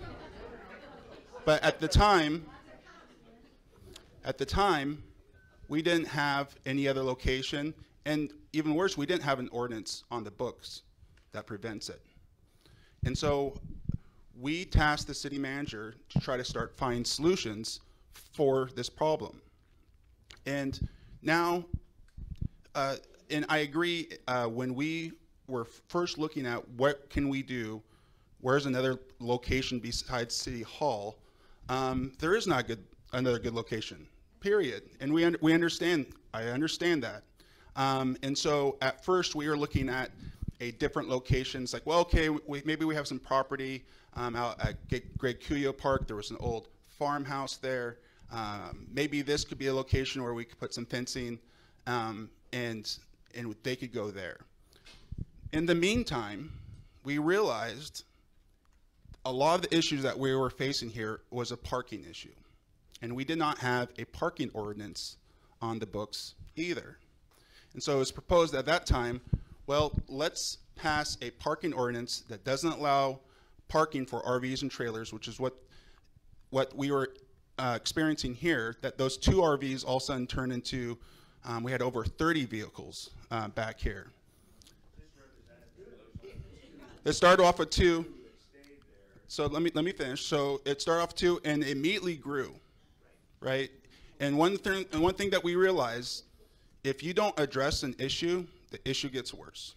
And we experienced that right here at City Hall. it started getting worse and worse and worse. And so we knew we had to address it. And so how we chose to address it is, okay, let's look at solutions here. Let's implement a parking ordinance that says you cannot park, if you're an RV or a trailer, you cannot park anywhere in the city of Lacey for longer than 4 hours. And the only way you could stay longer than 4 hours if you went through a permitted process. Once then we tasked the city manager to come up with the rules to get that, what that permitted process would be. And of course, it took a little while to figure that out. And then once we passed our parking ordinance, the thought process is, well, maybe we should put this out at Main Street. And so that was the original thought process. Maybe we should put this out at Main Street. But I think what we realized is let's make sure this parking ordinance is going to work, right? Let's make sure they have an ID. Let's make sure they don't have warrants. Let's make sure they can start being connected with social services. And so what we asked the city manager to do at that time is start implementing our parking ordinance right here at City Hall. And let's see if this is going to work. And as it turned out, 2 people applied. 1 person didn't qualify. The other person didn't show up. And as you notice, there are no RVs or trailers behind City Hall any longer. You're right. And so the question, no, they can't be in your neighborhood because they can't be there for longer than 4 hours. Period. No.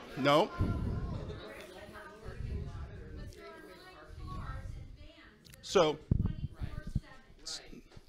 that's exactly right. So unfortunately, those RVs and trailers ended up going out of Lacey.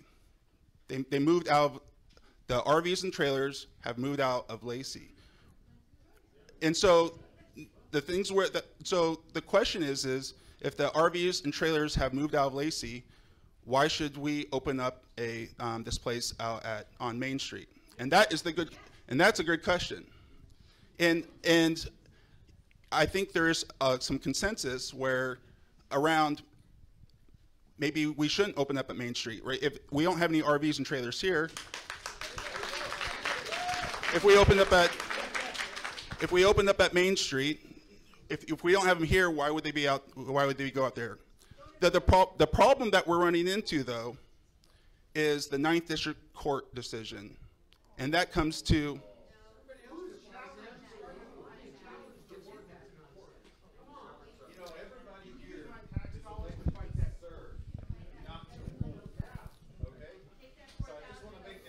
Absolutely, I totally agree with that. Mm-hmm. Absolutely, I absolutely agree. And we're. Was there a vote? Was there something valid put out to the community saying, "Hey, let's vote for this"? I mean, what's this we? You didn't ask us. Look at where we are now. We are at this point. I have the exact same concerns as everyone does here. Everyone has the exact same concerns. What you got is a bunch of angry people And that don't want this nonsense, and you're not giving the right answers. The answer is we're not going to let them come. And you're the one that wrote the letter about the pushback. Yeah. And because we are trying to do our best to come up with solutions. We honestly are. We care. We honestly care. Yeah, he's on, brother. I hear you. I hear everyone. I hear everyone here.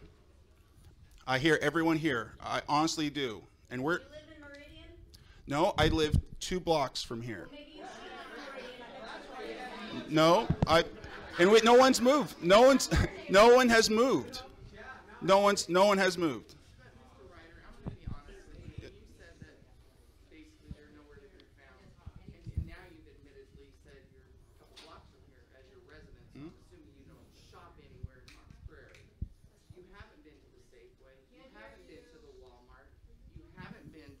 Staples across the street, the Costco.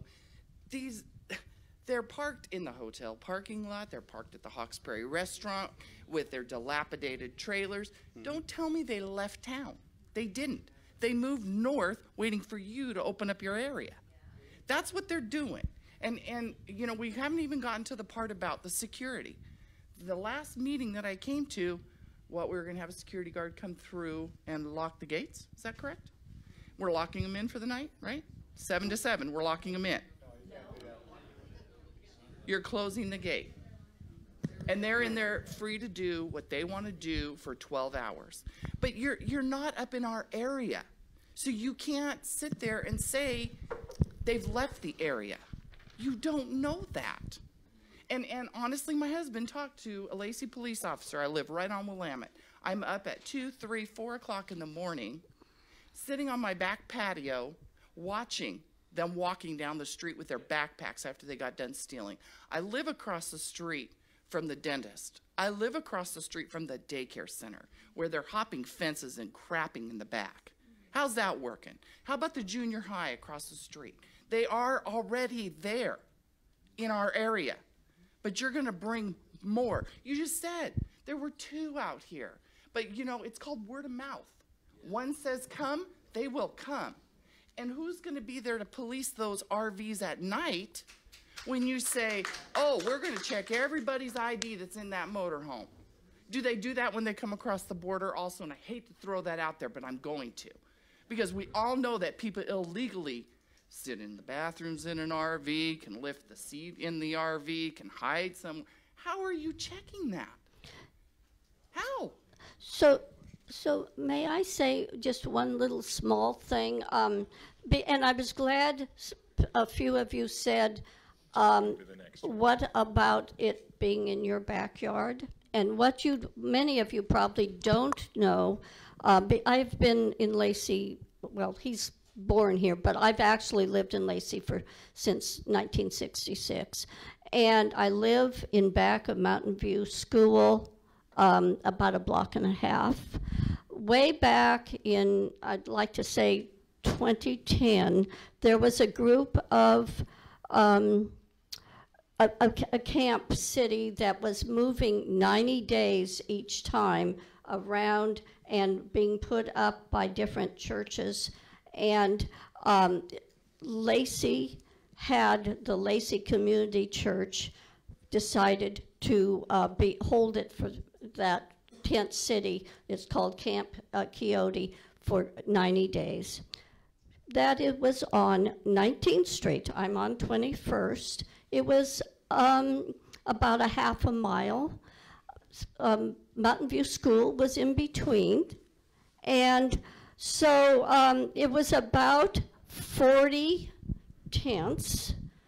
This church itself was a very small church, didn't have a lot of parishioners, but they took this thing on.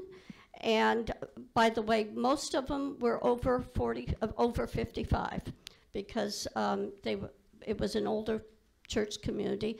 And Panorama, it was right next to, many of those people also helped volunteer to put this group together. Now, was I a little nervous? Well, yeah, I was a little nervous, but also I was interested, and I often drove down 19th to get down to Olympia. I never, ever, ever ran into any of those homeless people. It was so well run. And don't tell me why or how, I don't know that. I was going to volunteer, but something came up. My husband would walk to Starbucks over by Fred Meyer's and walk back. He never ran into a homeless person either. So I'm just saying that so many times a well-managed encampment could be, and I'm not talking tents here, what this was, can be better than just not doing anything. And I remember that St. Martin. No. You guys had your chance. They sat and listened. Now, I have a lot of differences with this council on different topics, but I'm not here about that topic. So just listen to them for a change. But the other issue, remember, is we're literally in the backyard of St. Martin's University with a bunch of students as well. It's not us, it's that too. But on the other hand, you have good points. So I'm listening and I want to come up with solutions. Yeah. Can I ask the question? Yeah. Thank you for the opportunity to speak. My name is Eugene Kayan. Probably some of you guys know me. I'm the CEO of VAS Group, and we are a community management company. So we manage community associations. Most of our customers are located here in the City of Lacey, in the county, in Olympia, Tumwater. So we are a 100% local company. We have about 8,000 homes under management. And one of the communities we manage is Meridian Campus. So since the information about the plans about this encampment on Main Street came out, we received dozens and maybe even hundreds of emails and phone calls from the concerned homeowners asking us to get answers to their questions and to basically take some actions to prevent this from happening. So we selected a few questions, and just 7 questions, the most interesting questions we received. And I'd like to ask you, if you would bear with me. Those are very simple questions. Most of them are just yes or no. Require yes or no answer, okay? I believe it's very little for the 8,000 residents, so please bear with me. So question number 1 to the city members. Is the decision to establish this encampment on Main Street final, or it is not finalized yet? Yes or no? Not finalized yet, no. Okay, thank you. Okay, then it alleviates question number 2. So for how long does the city plan to have this encampment on Main Street? Well, I just mentioned this, but I don't necessarily see Main Street being open. As I just mentioned, we implemented our parking ordinance right here, and all the RVs and trailers have left. And so if we don't have RVs and trailers violating our 4-hour parking limit, then I don't know why we would ever open up Main Street to our RVs and trailers. Okay. Thank you very much. Okay, another question would be if, so the Main Street encampment is designed for homeless people who have cars or RVs, right? Why did the city choose this place in the heart of Lacey if these people can move larger distances using their vehicles and have a sleeping spot, if you want to give them such a spot, at the outskirts of the city, for example, not like in the center of the city? Does it make sense? So, Scott, why did you think? Yeah, I mean, people can move larger distances. So, for example, allocating a place somewhere like, outside of the city, or like at the edge of the city would make more more sense. So looking for a city-owned public place, if we start going on a land parcel, those costs become incrementally greater. So we looked at that option. Now you're spending hundreds of thousands of dollars, which is really not acceptable either. So looking at a street system, it's already built, it's a built environment. That was the least cost alternative to deal with this interim solution. So that's why it was chosen.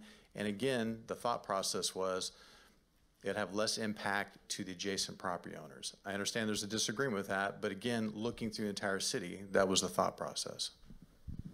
Okay, and the last question, probably it's funny, but please, can we know who of the city council members and the city planning commissioners live in the Hawkesbury area, Meridian Campus or Jubilee or Edgewater or Gateway communities? Because some of the people are concerned that the place has been chosen to avoid putting them in the council members' backyard. Can you please raise hands so we can get back to those people and just tell them that they are wrong? We do have one council member who lives out there, is Councilmember Stedman. He's on vacation. He's in Edgewater, and he's currently not here this evening. But we do have a planning commissioner that lives out there as well.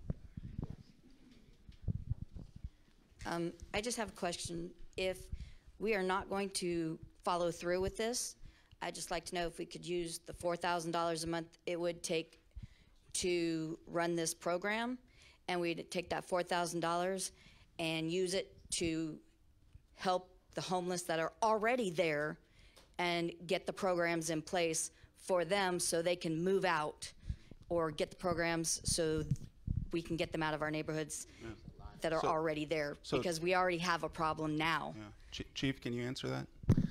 Yeah, thank you. And how many people live in Hawks Prairie? Hey, watch this. Watch this. And my wife's here too. We live in Hawks Prairie. I get it, okay? I get it. So I want to thank you all for being here, first of all. It's very, very important. I'm going to kill myself on this thing. It's very important to hear your voice on this. Regardless of where something is implemented, Main Street, anywhere else, my job is to keep you safe, period, right? My job is to keep you safe, and that's why we came up with a set of rules for this permitting process that really exceed anything else that's out there. You go look around in Thurston County and those things just don't exist. We took a lot of heat for those rules because I was insistent, and the council listened to me, the city manager listened to me, that we have to have a safe site or we just can't have a site at all. So that's how those rules came into play. So wherever that is, Main Street, in the back parking lot, wherever that is, first and foremost. The comments came up about talking to these folks and getting data and those types of things from one of my neighbors in the back. We do that every single day. Everybody that's out there we talk to, they're in a database, and right now your police department is that bridge that works with social services and brings them to the folks that actually want and can use some help. And we've been successful in many cases. And yes, there are those service-resistant folks, and they're the most difficult to deal with. As a law enforcement officer, we can only utilize tools that are in the toolbox under the law. It's very frustrating at times. It has nothing to do with city council. It has to do with what the law allows us to do. When I got here 8 months ago, there were virtually no tools for us to engage the homeless population. Now there are. So we're able to do things. We do have problems up at Safeway. We do have problems up at Walmart. I go there all the time when I'm not working. I understand what those problems are. So anything that we can do under the law, we're going to do. And then for those people that need help and are acceptant to help, we will get them the help that they need. We'll be that. We're the ones that are out there 24 hours, 7 days a week. We're the only city entity that's out there 24 hours, 7 days a week. So we see it every day as well. But again, this is much more than just about Main Street. Much more than just about Main Street. And I'll also tell you this. I read Nextdoor every day too. I read it every day. I'm on there. I may not know who I am, but I'm on there. And a lot of the information, a lot of your concerns are real. A lot of your concerns are real. A lot of the information just is not true, and it gets spun up because people get really worried about things, and I get it. I get it. I tell my wife things all the time. Don't do this, don't do that, because I'm a cop and I'm suspicious of everybody, okay? But I can tell you up in the Northeast, and I'm getting off on a tangent here, you live in one of the safest areas in all of Thurston County, and I can show you that, okay? Right, that's my job to keep it that way, okay? So I get it.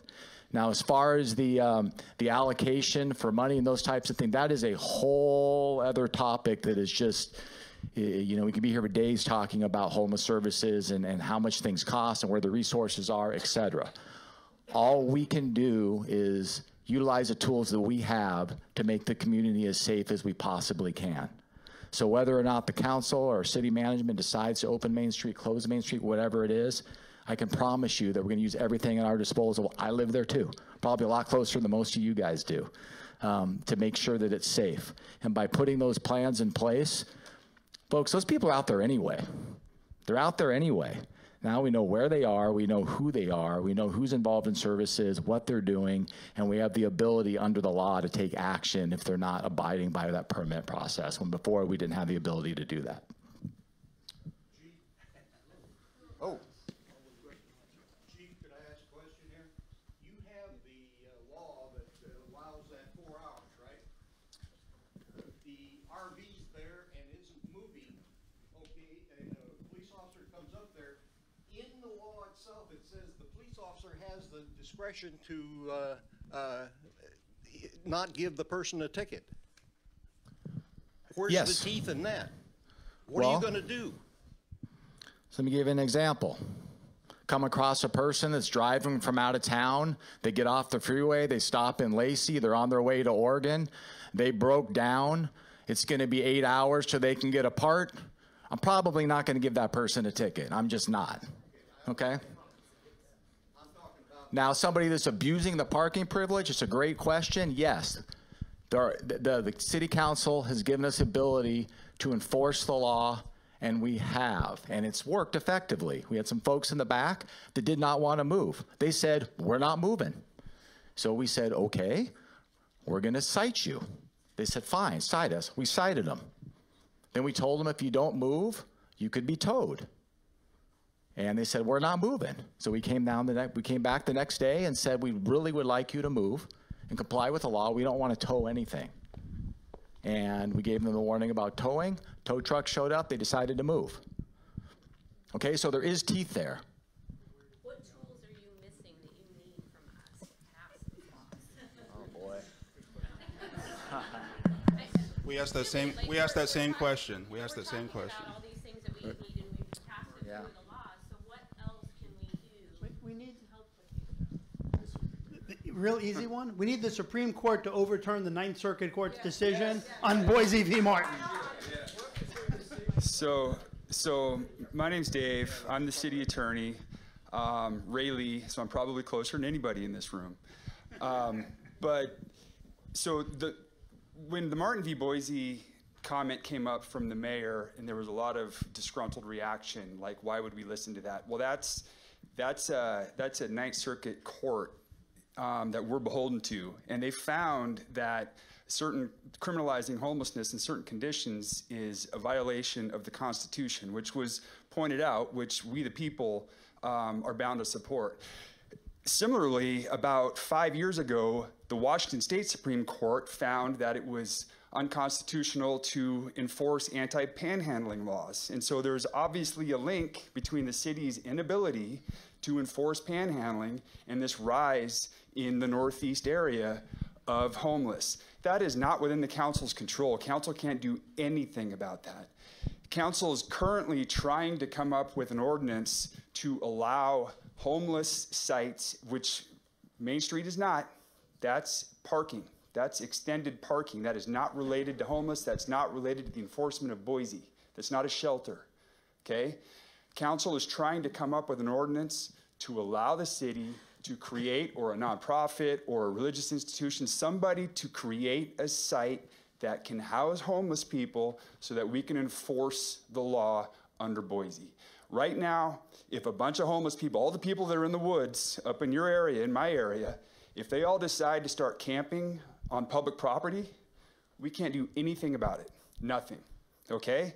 And without, shake your head, I mean, we could violate Martin v. Boise, which is a circuit, a Ninth Circuit decision, which I have emphatically recommended to council that they not do.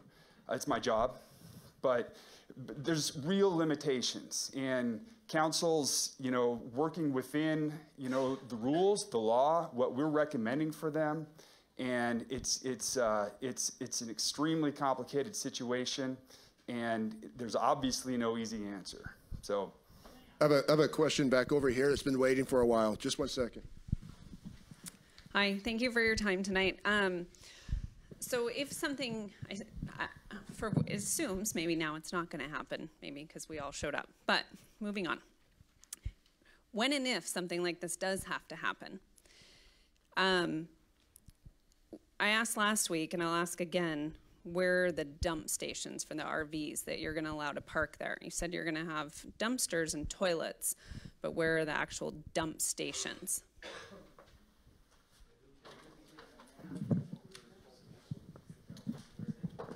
So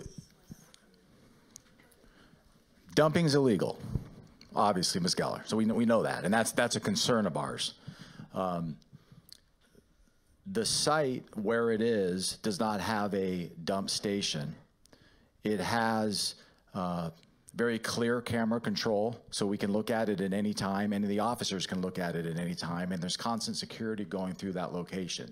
So if we find somebody dumping, there is a law on the books that we can enforce an anti-dumping ordinance. We can enforce the law and then evict the person from the site, and they won't get another permit. Okay, thank you. When you said you're going to check IDs, so you're going to check IDs and then anybody will be allowed to stay there from any state, correct? Yes or no? If they meet all the requirements, not just the IDs, but there's 4 requirements on there, but yes, that's correct. Okay. On a daily basis, that's just for that night if they meet the requirement. Okay. Keep in mind that one of those requirements is they must be getting services, which is the reason that all of those that were in the parking lot here left, is because they weren't getting services and didn't want to get services. So they have to be getting services to get a permit, which is why there's been no permits and why likely you're never going to see any RVs on the Main Street spot, and likely will wind up being closed down because there are no permits. There's no one there looking for a place to park. So how do you? Which is Okay, why it hasn't I'm gone just there. going to keep speaking over everybody that keeps speaking. How are you going to know that they are having social services, that they are in a program? How will they show you proof of that? I don't understand. Thank you for that question. I should have mentioned it before, Ms. Geller. That's a great question. So like I said, every single day, we're out there talking with these folks, right? And we have our CAC, Community Action Council, is right in our backyard. It's right up in Hawks Prairie. You guys probably know where that is. CAC does the resources for all the homeless services for Thurston County, and it's right here in our backyard. So we know who, because we're connected with them, we talk to them on a daily basis, who's getting services and who isn't. Is there an instance where somebody can say, yeah, I'm engaged in services, and we have to check it, so one night they'll stay there? It could happen. But we also know who the service providers, we also know who the services are, and then so we can ask some questions, and it's not too difficult to determine who those folks are that are getting services and who's those that aren't. In addition to that, the city is in about a month or so, we're in the background process now to have a service navigator that's going to be embedded in the police department, and their job is to be working with these folks on a day-to-day basis to free up your law enforcement officers to go out there and do enforcement. Bless you. Okay, awesome. Okay, thank you very much. We've got a question here, Rick. Hi, my name is Ashley Delaney. My family and I live in Hawks Prairie. I just have a comment and a question. So my first comment is, for me, it was super helpful to read the ordinance itself, so maybe have it in the front so everybody can have it and reference it and can ask questions about it. And then secondly, I guess my question is on the actual ordinance, on the main points, the one that you have online. Number 4, it says the ordinance authorizes a city manager to permit vehicles to park in excess of any time restrictions. It doesn't say 12 hours, and so I'm wondering, are you going to change that specifically? Because my concern is, yes, for the first year you'll have 12 hours, but then you'll say, well, according to the ordinance, the city manager can authorize the permits in excess of any amount of time. No. So you're right. The current policy as written is 12 hours. The intention is not to go beyond 12 hours. Again, council holds me accountable. If that got beyond that, there would be, I think, concern about going beyond 12 hours. But that's been the primary discussion about the limitation over 4 hours. But what I'm saying is it's not 12 hours in the ordinance. It's not specified 12 hours. Correct, but it is in the temporary parking permit policy, which then limits to 12 hours. So the ordinance references the policy, and then the policy then resides. It's on our website, it's on our city clerk's webpage, and it outlines what that limitation is. Thank you. Why does the ordinance contain the language "and tense" in the emergency overnight parking section? That's my first question. Rick? I'll bring it back to you. I think the reference to the temporary overnight with the tents is in an entirely different ordinance. It's in the encampment ordinance, not the parking ordinance.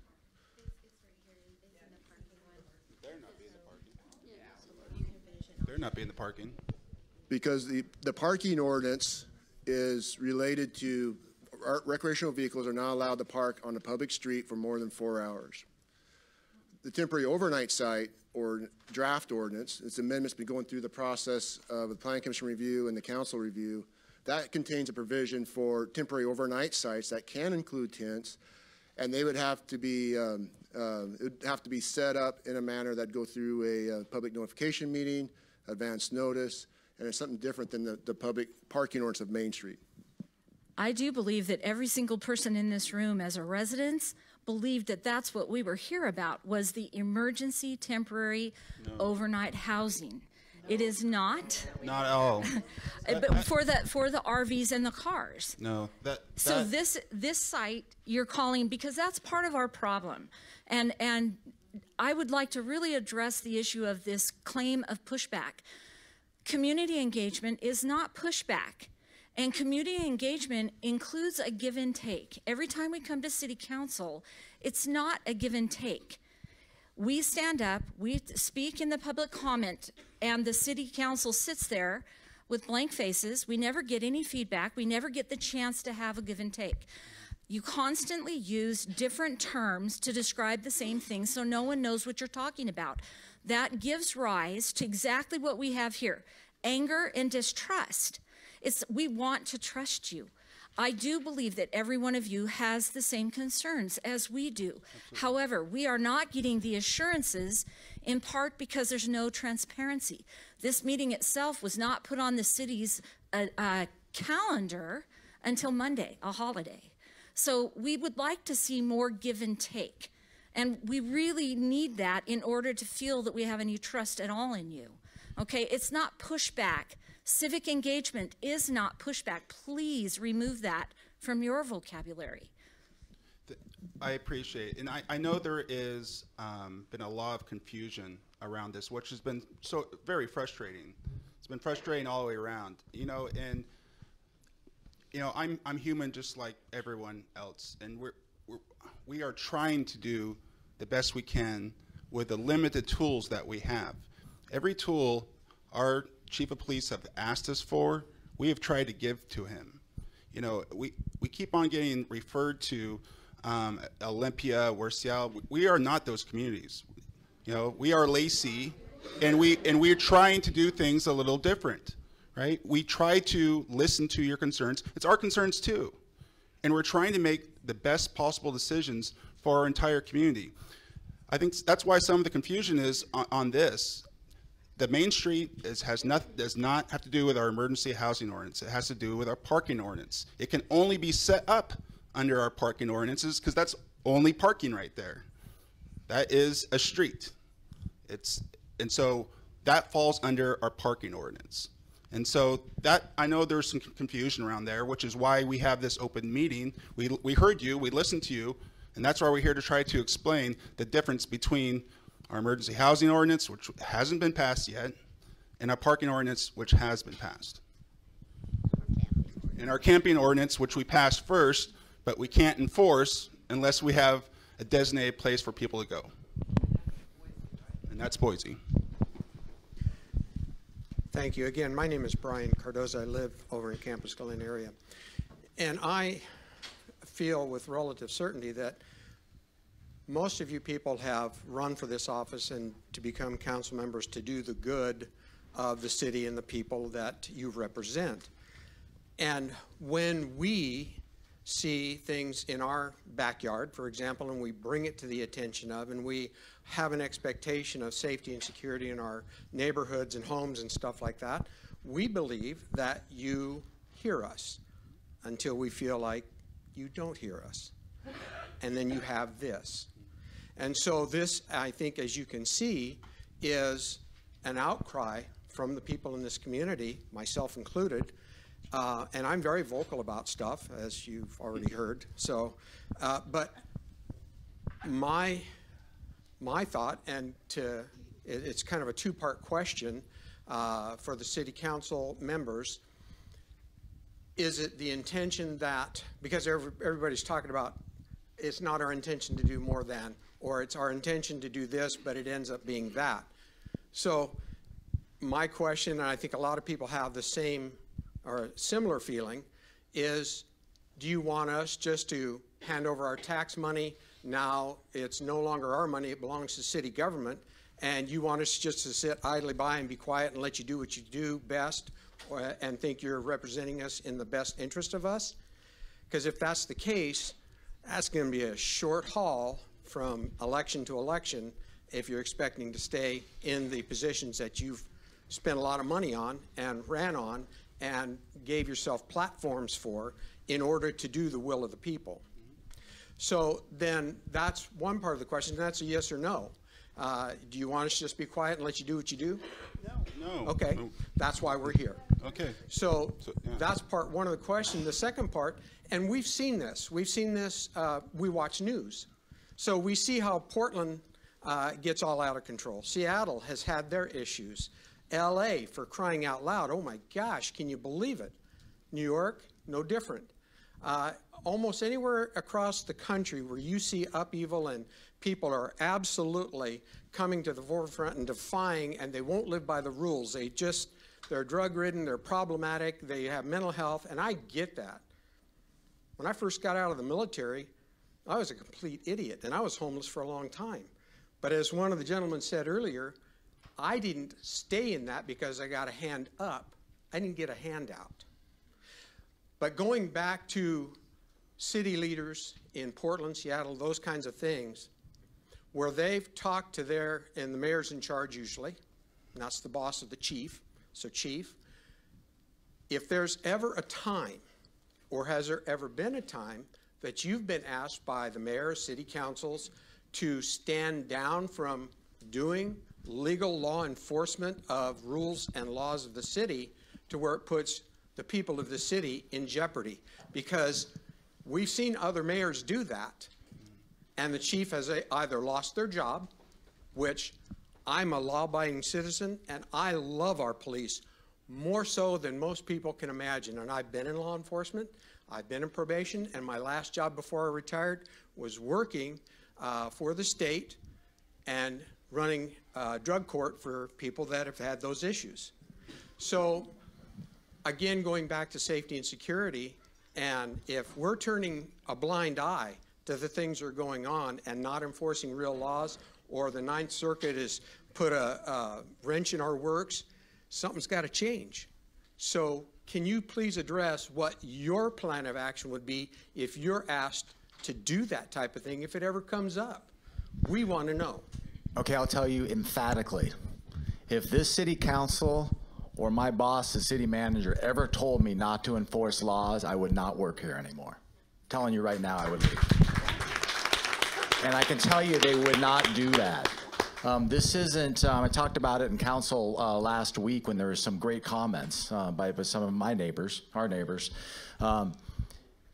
The decision, the thing we're talking about tonight wasn't something that was taken lightly. It was an attempt to get a tool to deal with the current problem and restrictions that we have under the law currently in Boise versus Martin and parking and and those types of things. We did not have things on the books that will allow us to engage the homeless populace.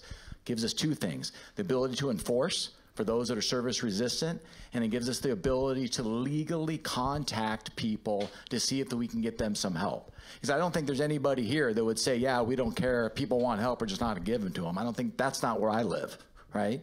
But the people that want to commit crimes or cause problems in our community, we don't want them here either, and enforcement needs to be taken.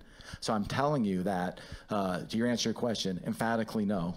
And two is, as we're building this toolbox to give us the ability to engage the homeless population, there's two things that were passed recently, and that was camping and parking. And yeah, that Boise v. Barton is a big problem for us. It's a problem from everybody in the 9th District, which includes 11 states, something like that. So the whole western part of the United States is having the same difficulty that we're having here in Lacey. I'd like to ask who in the Lacey City Council has the authority to modify zoning. I believe the area you're selecting as Main Street is for industrial or commercial. If these people are going to come there to stay in an RV to live overnight for their 12 hours, that would make it residential. Does that change zoning for that area? And why aren't there homes being built there? And if there's going to be leased property in the area, how can it be leased and available if that area is being taken up by our emergency plan here. So, go ahead, Rick. So yes, the area all around the Main Street right-of-way is Hawkesbury Business District. It's commercial mixed-use zoning. But again, this is not a zoning issue.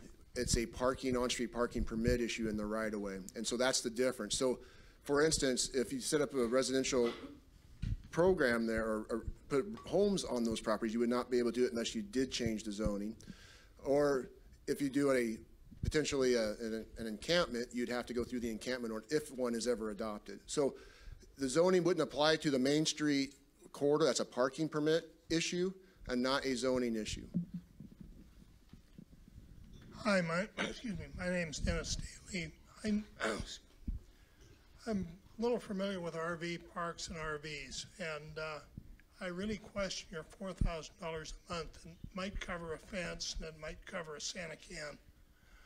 What happens if if he's got to be out of there in 12 hours, he breaks down or he doesn't start? You going to tow him out of there? And who's going to pay for it? It happens all the time. And you want to answer? Sure. Okay. So that's a great question. I mean, life happens, right? Things happen. We had instances in the back here where folks are trying to leave and they couldn't leave because they had an issue with their car. So we gave them some extra time. It wasn't a significant amount of time to make sure they were getting something done with the car. And if it gets to the point where they just can't get it done, then we'd have to pick up the expense of towing their vehicle to a legal location. So we pay for it then. We, the taxpayers, pay for it. The other question, or a couple of questions I've got, manufacturer standards with an RV is it's good for 10 or 12 years if it's maintained. And I don't see too many of them here that are 2009 or newer. And they're supposed to be, are they supposed to be licensed? I saw one the other day was 2014. Yes, so that's one of their criteria for any vehicle driving on the road, RV or anything else. It needs to be licensed, correct? They have to have insurance. And they have to have insurance. Before you'll issue them a permit. That's correct. How the hell can I afford insurance for the thing if they're homeless and they're living?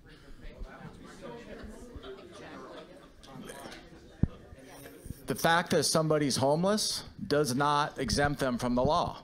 So if they choose to live in a vehicle or an RV and they're not, they don't have a registration, they don't have a driver's license, they don't have insurance, it does not give them a free ticket to violate the law.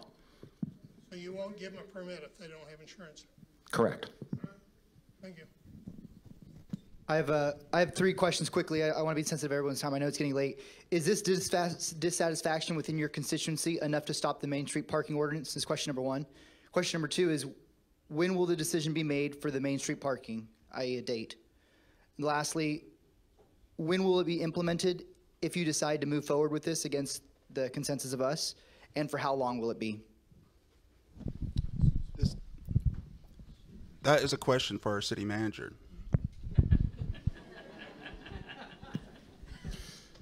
Clearly, this is an unpopular decision. So it's going to be difficult to probably go forward with this. I will tell you, though, my concern is the last part we have not enforced is car camping, and that's still occurring in the back parking lot. And that's a different level of complexity because it does start to brush up against Boise versus Martin, or Martin versus Boise.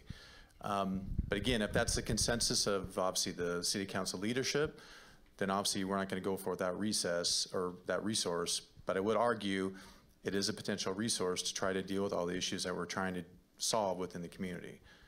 That being said, I may be getting direction soon. Is there a date and when will it be implemented? So right now there is no date. It was basically set up to be used as temporary parking. So there's no launch date yet because we wanted to have this informational meeting.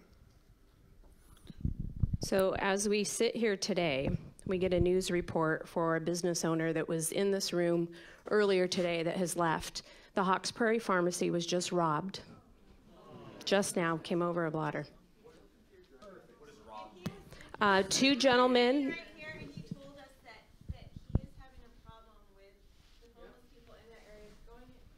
2 gentlemen jumped over the counter demanding drugs.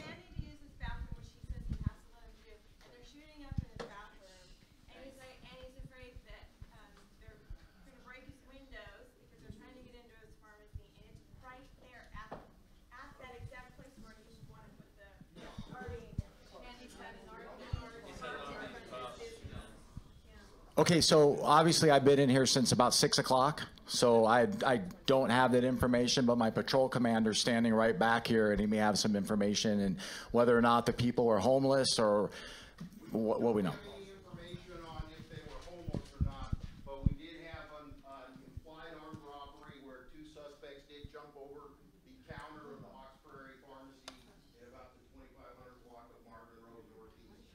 Our detectives are out on the scene, interviewing folks, investigating right now. Is everybody okay? Everybody is okay. There were no injuries. He said he was thinking he probably had to shut his business down. So look, again, I'm your neighbor, so I'm out there and I visit the same businesses you do on a daily basis. And your concerns are valid. I don't know if that was a homeless person that jumped the counter. I don't know that. Now, it very well may have been. I don't know that. And we're here talking about homeless situation and homeless problems. I don't know that yet.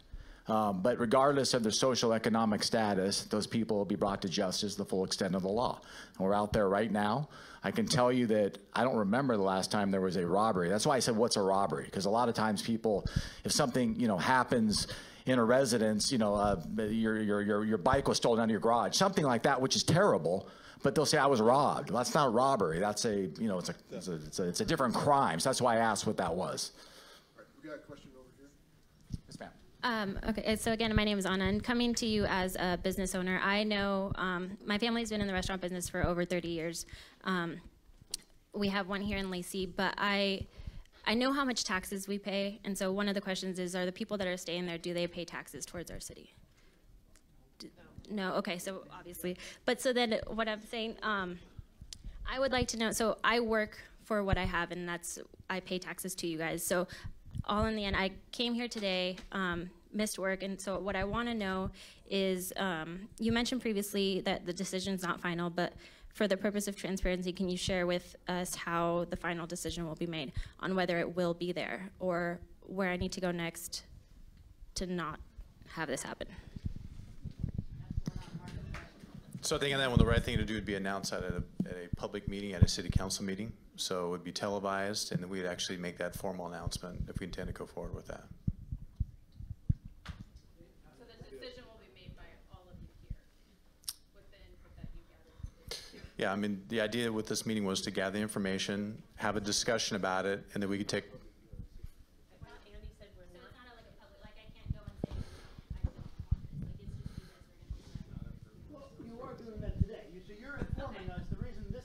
To hear you and to get that information, but in the end, it's the council that actually votes on whether we were to move forward on something. Can we do a vote of just everybody in the room, like who wants it set up, and let's just see, just for the sake of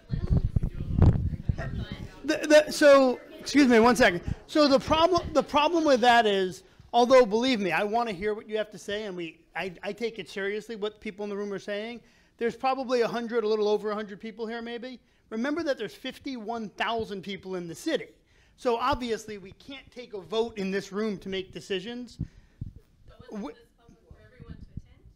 Absolutely, but it's not for a vote. We are hearing you. I clearly hearing you.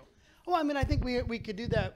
I mean, I can answer that for you without having to take the vote. Every person in this room is against it happening. That's why they're here. Virtually every. There's a couple that may feel differently. But I mean, yeah, that's loud and clear. We hear you.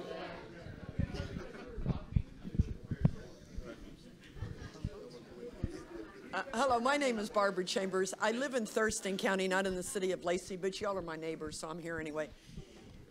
I was a federal enforcement and regulatory official for over 34 years, and whenever I see a government cluster, and you know what I'm talking about, it's always because the pressure's coming from above you. Okay, you all, and I think you all are trying to do the best you can. I really do. I don't have any doubt about that whatsoever. But some of the decisions, I watched the Yelm City open house last night, or a city council meeting with them. Everybody feels the same way, but the progress is still going toward enabling homeless people. And instead of calling it a homeless crisis or something else, why don't we come up with a plan to eliminate homeless situations? Okay, again, the people that really need the help and want the help, find them and get them the help. Absolutely. Open up McNeil Island again. Come on, we got a great facility to put these addicts in. You know, there's ways to do that. I feel for you guys, I really do. But, you know, I've talked to Thurston County also, and they're not real, you know, I get the same spinning wheel effect. I feel like a hamster in a wheel.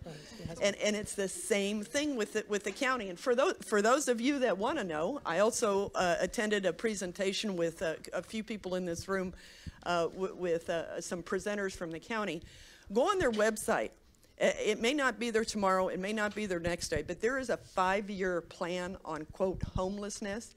Y'all need to read it, okay? You need to read it, you need to absorb it to know what's coming down at this. It trickles, you know what it say? It trickles down from the top, and that's no joke.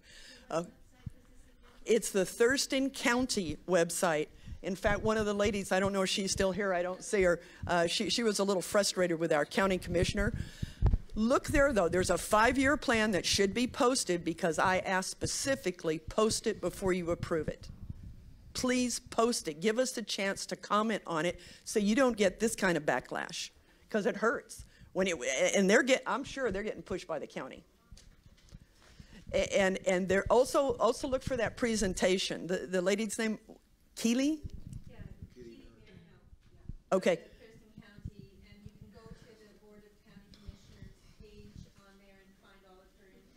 Yeah, it's not a real user-friendly website, I'll warn you now. Yeah. It's really not. You may have to hunt and peck. You know what, if you hunt and peck more than 5 minutes, call them. Say, hey, look, I'm looking for your 5-year plan, and I'm looking for the homeless presentation that you have and that you've been presenting to the different city councils. Believe me, they'll help you. The ladies that answer the phone are great. May I say something very quickly? First of all, I want to thank you all for being here. Your engagement in your community is heartwarming and amazing. This is what democracy looks like. So I want to just say that first, and that I hear you. And here's what I want to say about the scope of authority of municipal government. I've heard a lot of comments about drug addiction therapy and mental health awareness and therapy in that regard. So we need to, as a people, and I implore you, go to your higher levels of government who can provide that funding. Go to the top where we get that sort of funding. Please show this kind of initiative in trying to get those things done, because municipal government is not going to be able to do that for our community. It's just not a possibility within our budget. And it's not really in the scope of what municipal government is supposed to do, or what we were intended to do. So please take this initiative and this passion that you all have, because it's going in a good direction, and bring it up to your higher levels of government. And again, thank you so much for being here.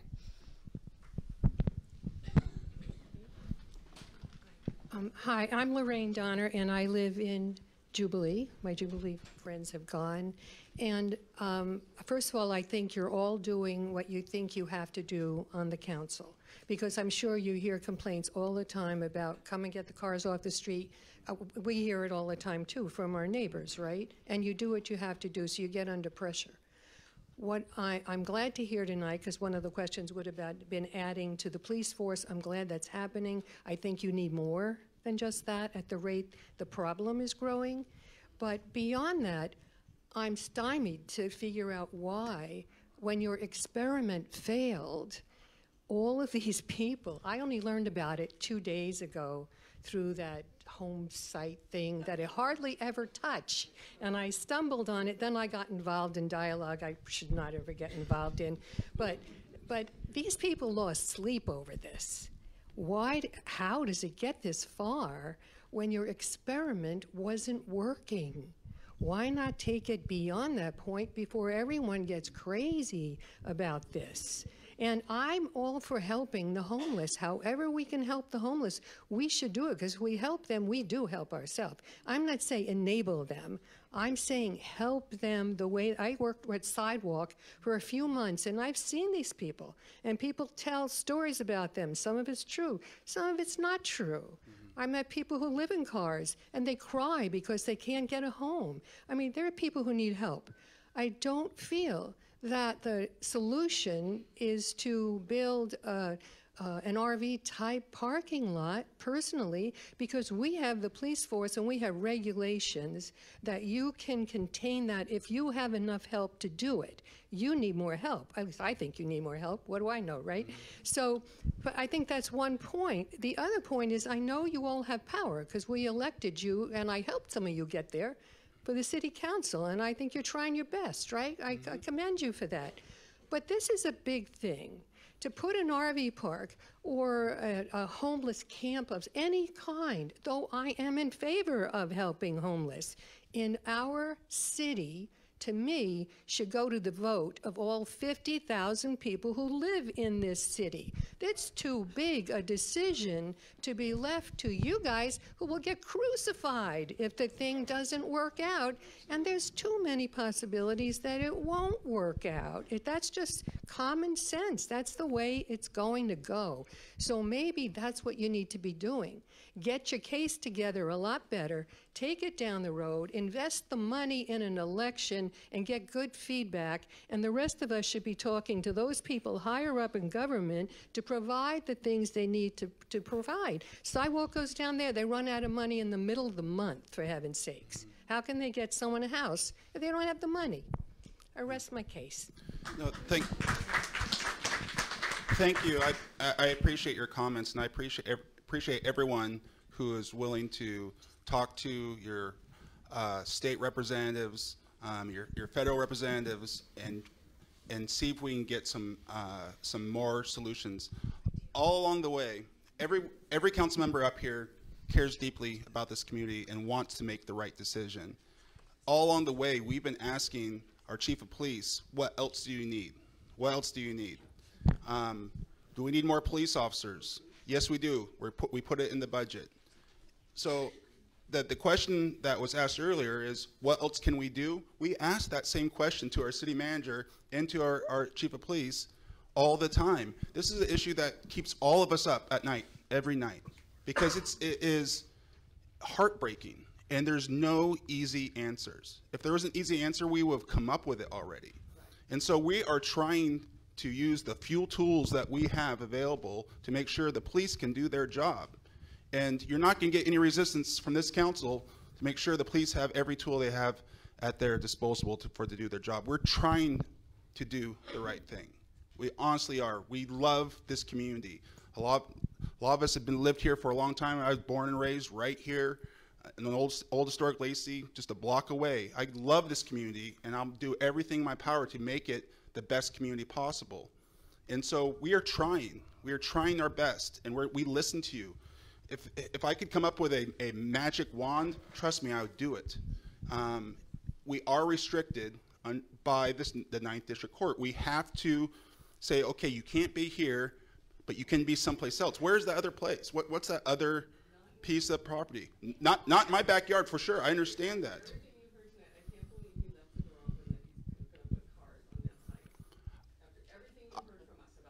I don't, and we hear you. We absolutely hear you. And under our form of government, we set policy, and our city manager enforces policy. That's how this government works. And so we have charged our city manager with almost an impossible task. We said, this is a rising problem, come up with solutions. He's lost all of his hair because of it.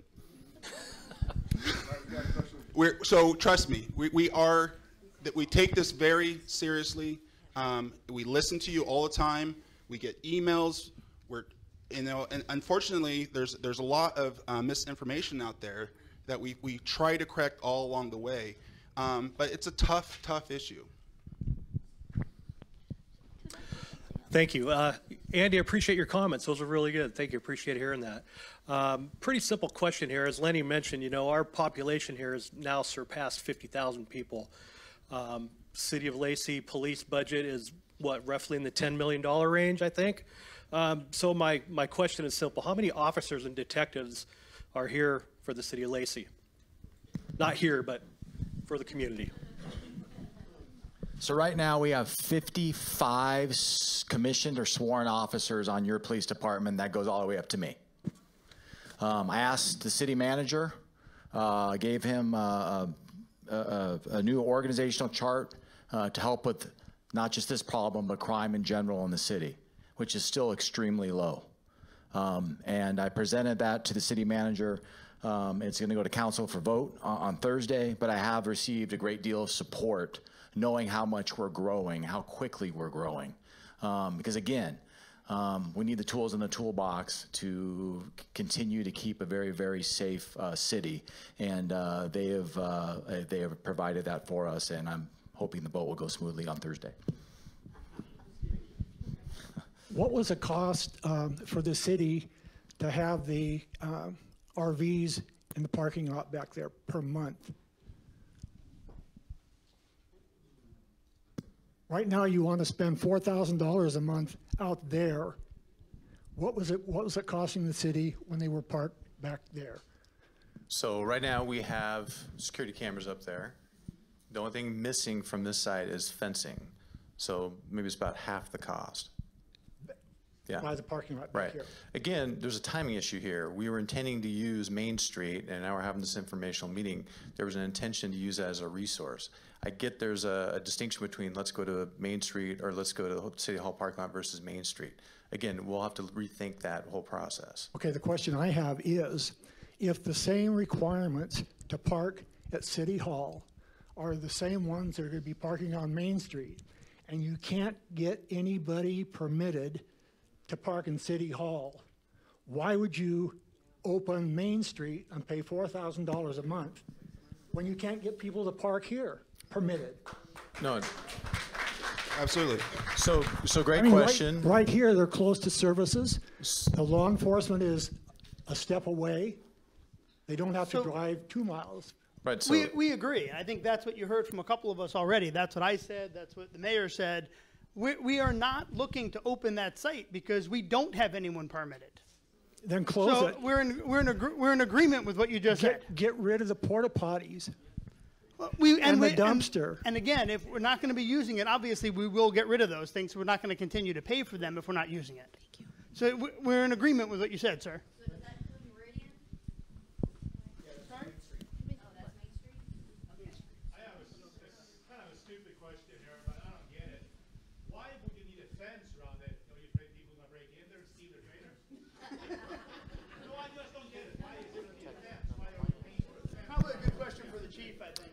Yeah, and I'll try to answer it real quickly. Again, the overriding concern when we're talking about setting up any site, regardless if it's temporary parking or if you talk about a temporary site as it relates to the emergency housing ordinance, is safety and security.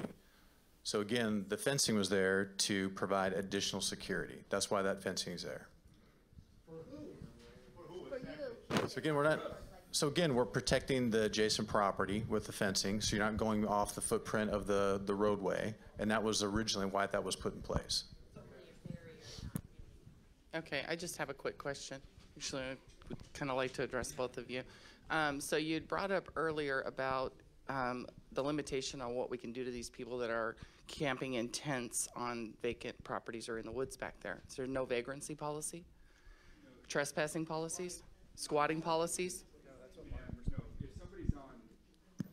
If somebody's on private property, absolutely we can enforce. Okay. And we have done. And that's how that encampment that was in your neighborhood got dispersed. The Meridian one? Yes, I believe so, yes. The issue is if people are camping on public property. Define public to me. Like right here in City Hall? Correct. Sidewalks. Okay. The plaza right here. City parks. Well, we do have rules for city parks. But yeah, just public property that's owned, by the citizens, by everybody. Okay. There's no rules to allow enforcement of camping unless there's alternate shelter available. And without an ordinance to allow for the creation of a shelter on whether it's private property, public property, wherever, if someone's camping on the ground, on the sidewalk, law enforcement can't do anything about it. That's a big issue. That's the Martin v. Boise decision. Okay, and they so said those people it's that are unconstitutional, it's a violation of the 8th Amendment to criminalize homelessness. And it's very complex, but that's basically the bottom line. Okay, so you're talking about people on the sidewalks, which you had Correct. none going on back here. You had no reason to open up that up there for people. Preventative. We don't But want. if they're on the sidewalk, where's their RV? Well, that's not necessarily relative to RV. That's a different That's my topic. point. We're bringing two things together that don't mix. Oh, no. Yeah. Right? Yeah, no, I mean, it's such a difficult concept. We've been struggling with it, and the city manager and the chief and I discuss all the time, and we go round and round. It's very difficult. But the relationship between RV, whether they are homeless, if they're living in an RV, there's that argument. You know, versus camping on the sidewalk. I mean, are you?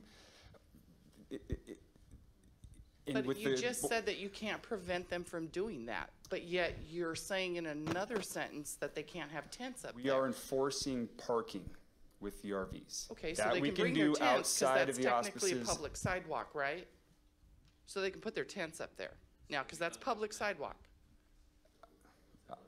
I don't know what question I'm hearing, but So no, they cannot. But that can't be enforced. But you can't enforce it. So now that you've brought in the RVs, their buddies can bring their tents in. no. No, because it's right away. It's travel way. That's a safety issue. It's the sidewalk. There's no sidewalks out there built yet. There's no sidewalks. Okay, so they can't be in those parking stalls. That's correct. Because people drive in parking stalls? This is not a permitted camping site. It's an extension of the ability to park. Believe me, I mean, I feel like I'm going in circles here, because Yeah, you keep telling me that they don't need a permit to camp, and you can't do anything about it. I don't get it. it's more than welcome to call me at any time, and I will spend a lot of time trying to discuss this with So you. that's just It's- section one. Section two, you're talking about them being required to be engaged in services. So we all know that DSHS requires privacy rules, okay? How are you gonna verify this information? Is it only if they're gonna go through the city, what is it, city action through them? Or are you verifying if they're on food stamps? Is that gonna be enough to provide you that they're on a public assistance and that they need assistance? No, public assistance isn't services. It is an attempt to get housed and get off the street through whatever means possible, working with their service providers to help them get help. So when we work with them, they don't divulge a bunch of information that's not available to us, but they will tell us whether or not they're working with somebody and where they are in the process.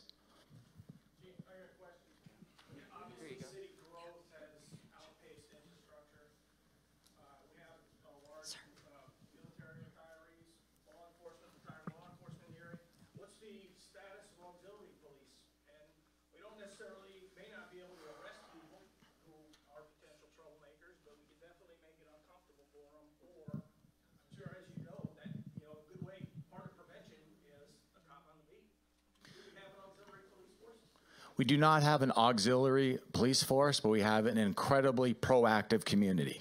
And here's a demonstration of it right now. We receive Ring doorbell video from neighborhoods that has solved a ton of crime. I cannot tell you how many criminals we've arrested versus Facebook interaction and people looking up and helping us out with things. There's 50,000 people. There's 100,000 eyes out there. And there's 55 of us. So your cooperation, seeing something, you see something, say something, you've heard of it, sounds cliche, it is so true. 99% of all crime is solved by you. You see something, it looks strange, you don't like the way something looks, you're in the neighborhood every day, something isn't right, you heard something, you see something, you call us, we investigate it. That gives us the ability to legally look into something. if you give us some information. So we do not have an auxiliary police department. We don't have a reserve police department, but we do have 55 people that are committed to keep this community safe. And by doing things like this and hearing from you and what your issues and problems are, and not being afraid to, like you are tonight, not being afraid to talk about what your concerns are. I hear a lot. I didn't want to bother the police. Bother us. That's why we're here. Okay.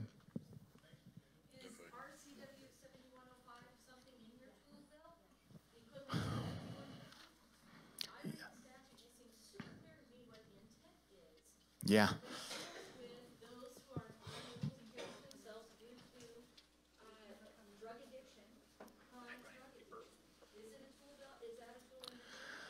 It is a tool in our tool belt, but let me explain two things. One is being under the influence of anything, right, is not illegal in the state of Washington, okay? But number two is we take, I don't know, 5 to 10 a day, people that have some significant mental health issues or drug-related addiction issues. They can't care for themselves, they can't care for other people, to the hospital. We do. We are using it. We don't have control over what happens after they're accepted in the hospital, which...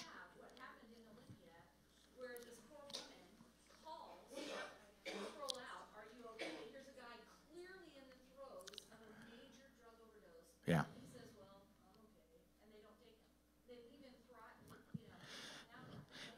Yeah, you know what? I agree. So I'm talking as a citizen and as your police chief, okay? We're different than Olympia. I can't speak to Olympia officers. I can't speak to what they do. You have a quality, empathetic police department here that really care about this community. About 90% of my guys and gals live here, born here, raised here, so they have a real vested interest in keeping this the safest city in the South Sound, or all of the western part of the state. And that's not going to change. And again, your city council, I know there's a lot of difference of opinion here, but they've asked me, what do you need? Do you feel supported? What can we do for you? And my boss does that all the time, and we're getting there. It takes a while. It takes a while to get there, but we have some tools, we have some support. Looks like we're going to be getting some additional staffing, and I hear you. And I see it, I live it when I'm not wearing this. So your comments are appreciated. I just have two quick things. Chief, 2 weeks ago, we were at Hawks Prairie Pharmacy where Sunil experienced a horrible event tonight. And there was one of the RVs that had originally been parked over here, parked in front of his pharmacy. And it had originally been on the street, which I don't know if that's County Street, over by Providence Family Health Care. And then it moved onto the parking lot right in front of Sunil's. And he expressed to me, he said how sad it was going to be that he was going to have to put up plexiglass in between him and his customers, because he was now, and his staff were concerned about leaving the pharmacy at night and what risks were going to be associated with that. So maybe your folks can look into that situation too. But will this be on the agenda for your October 24th council meeting? The RV parking area in Hawks Prairie on Main Street. So the October 24th meeting is the budget presentation. I'd like y'all to come if you'd like to see that. But it's not. Is that a no? But again, it could be in a November session. We'll be talking that as council. Just very quickly, we talked about tools in the toolbox. I want to mention one tool that we currently have passed by county commissioners in 2008. It's called the treatment sales tax. And what that is 1 penny of every $10 spent in Thurston County goes toward mental health and drug addiction therapy. Now, that is not a lot of money. And so many of us are saying we're not in favor of any more taxes. Well, that's a tax at a local level that might do some good. So perhaps research that, decide if that's something that you would like to see done here in Thurston County. The second tool is a new law, more recent law called Ricky's Law. I invite you to look that up. It was initiated by Representative Lauren Davis from up north. So Ricky's Law and the treatment sales tax are two tools that we are not really taking advantage of. So if you want to look into those, please do. Thank you. Did you want to say something, Chief? Yeah, I just wanted to finish a comment about the RV parked in front of the pharmacy. Something that we've done a pretty good job at is getting out and getting information to our business owners. I'm sorry a couple of our business owners had to leave, but with their partnership in giving us the ability to enforce trespassing laws on their property, we're able to go from 27 problem camping situations on public property, now we're down to 4. And so what it's done is the property owners have given us the ability to act as their agent to enforce trespassing. And that's really been successful in addressing this issue. Only on private property. So if they're parked in a parking lot of the pharmacy, they can give us the ability to do that. But if it's on a public street, then that's different. Thank you. This evening's been very spirited in conversation back and forth and getting questions answered. And I believe that many of us, if not all of us here, have a heart for not only our community and the city, but for the leadership as well. We're not cold, we're not heartless, we're not calloused in any way, shape, or form. So you've heard the hard side of what a lot of folks have said, myself included. Here's the soft side. And I've heard this already 3 or 4 or 5 different times from as many people. The city has asked the chief, has asked the city manager, what do you need from us? I agree with that. I agree with that wholeheartedly. Enough to say that I think, too, the people in here, because they love their community, we love our place and the neighbors that we have and the family that we've raised here and everything else, and we've addressed kind of that big elephant in the room, and we've all somewhat have tackled that for getting answers back and forth. But as a citizen of this community, as somebody who loves this community and loves the people in it, let me ask you this question. What do you need from us? What do you want us to help you with? What can you tell us that you need more of? Do you need boots on the ground? Do you need hands to get dirty with you? Do you need us to come and support you in several different ways up the ladder? Because you have a chain of command just like everybody else. And so, Chief, I think, too, even though we don't have systems in place that are secondary to the primary purpose and function of the police department, you need us to come and wash a car for you? You know, I mean, whatever it takes. You need us to do some filing, answer phones. I don't know, folks, but I think we can gvetch and we can complain and we can do all these things and be mad at our city fathers. But I, for one, am going to stand up and say, look, I'll get dirty with you. You call me. I'll give you my number. I don't care. And I'm almost 66 years old, and I'm no stranger to hard work. Trust me. I can remember being a young lad picking grapes, you know, picking up walnuts, doing farm work, dairy. My grandfather owns a dairy here in Olympia. And I can remember many a days getting out and getting dirty for the productivity of the good of the family. Well, you guys are getting adopted now. I'm just getting a soft spot. So, you know, and I'm usually a hard case kind of guy, and I really don't give a crap about too much. People will tell you. And I can yell and scream with the best of them. And I'm well educated, so I know from where I speak. So I have a lot to offer. Do you want to tap into it? Let me know what you need. Suddenly we can just take this to the next level. And I believe that. I'm willing. I'm willing. Thank you.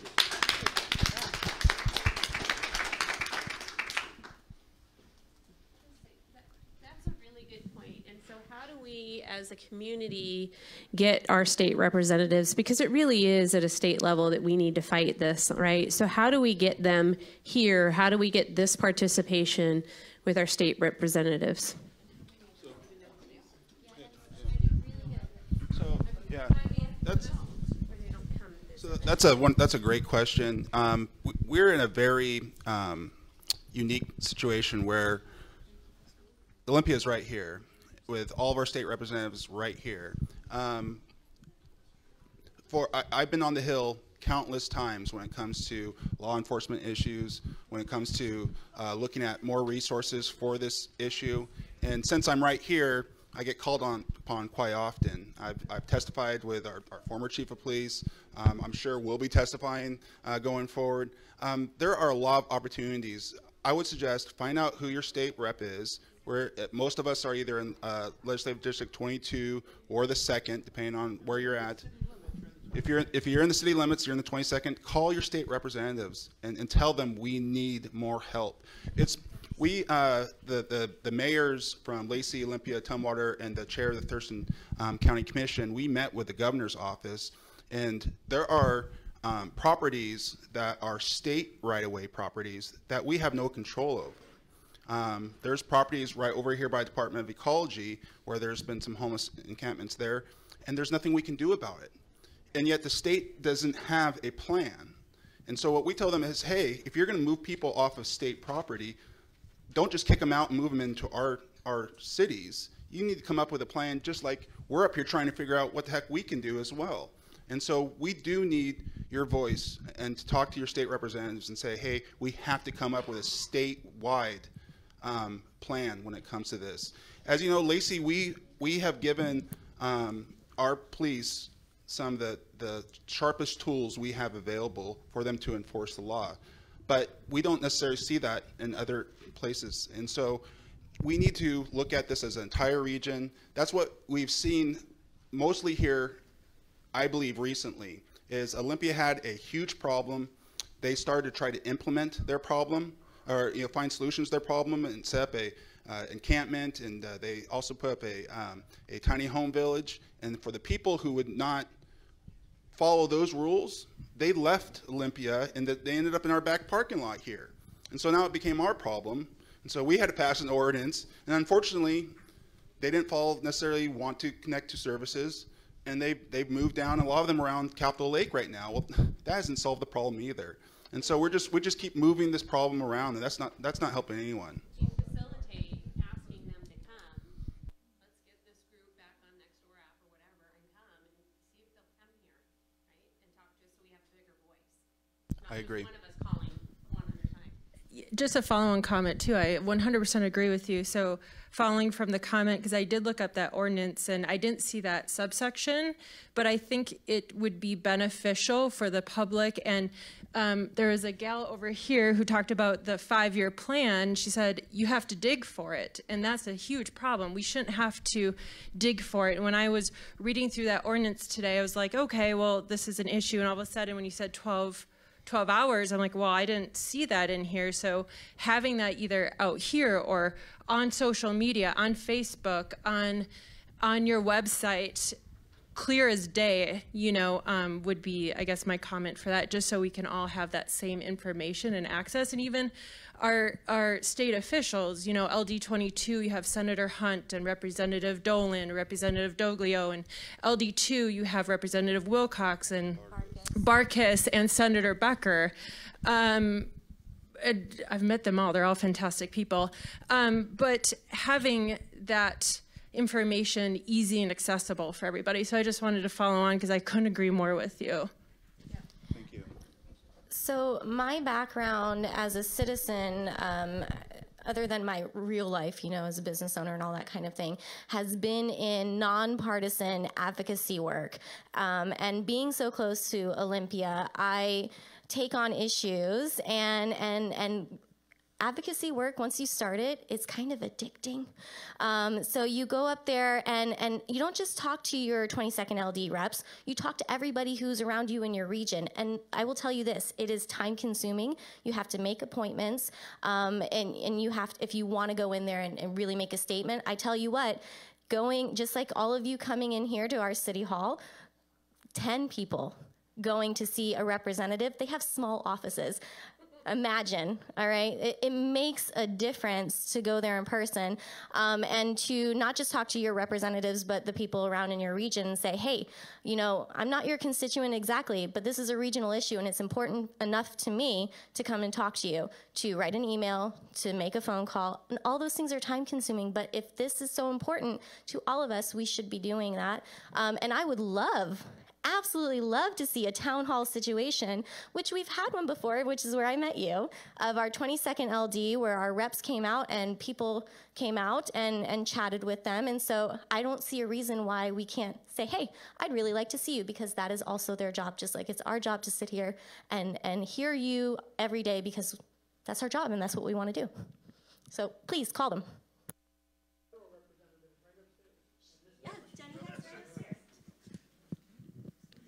It would help if in your Lacey newsletter that comes in the water bill, if you had your emails and your office phones listed. Do you know how hard it is to get hold of any of you guys? It makes a trip down here to pick up your business cards, which I've done. I just don't know where I put them.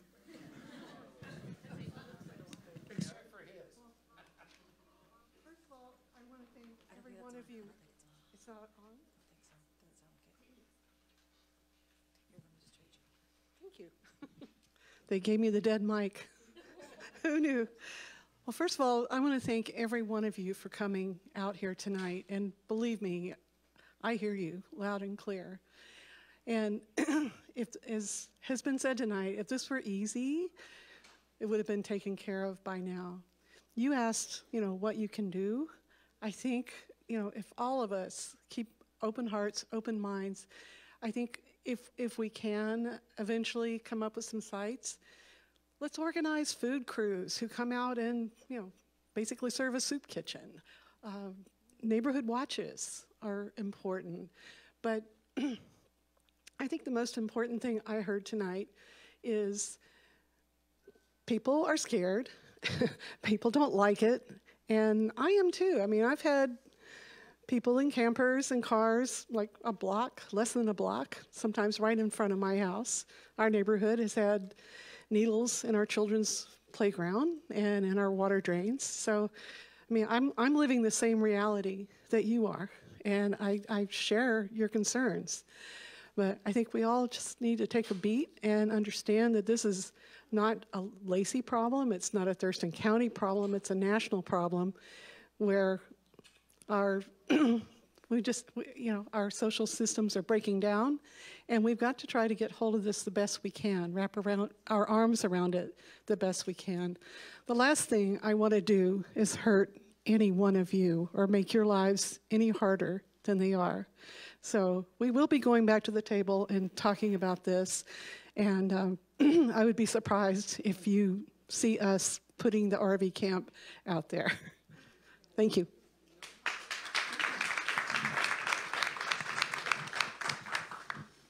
Thank you, everyone, for coming out tonight.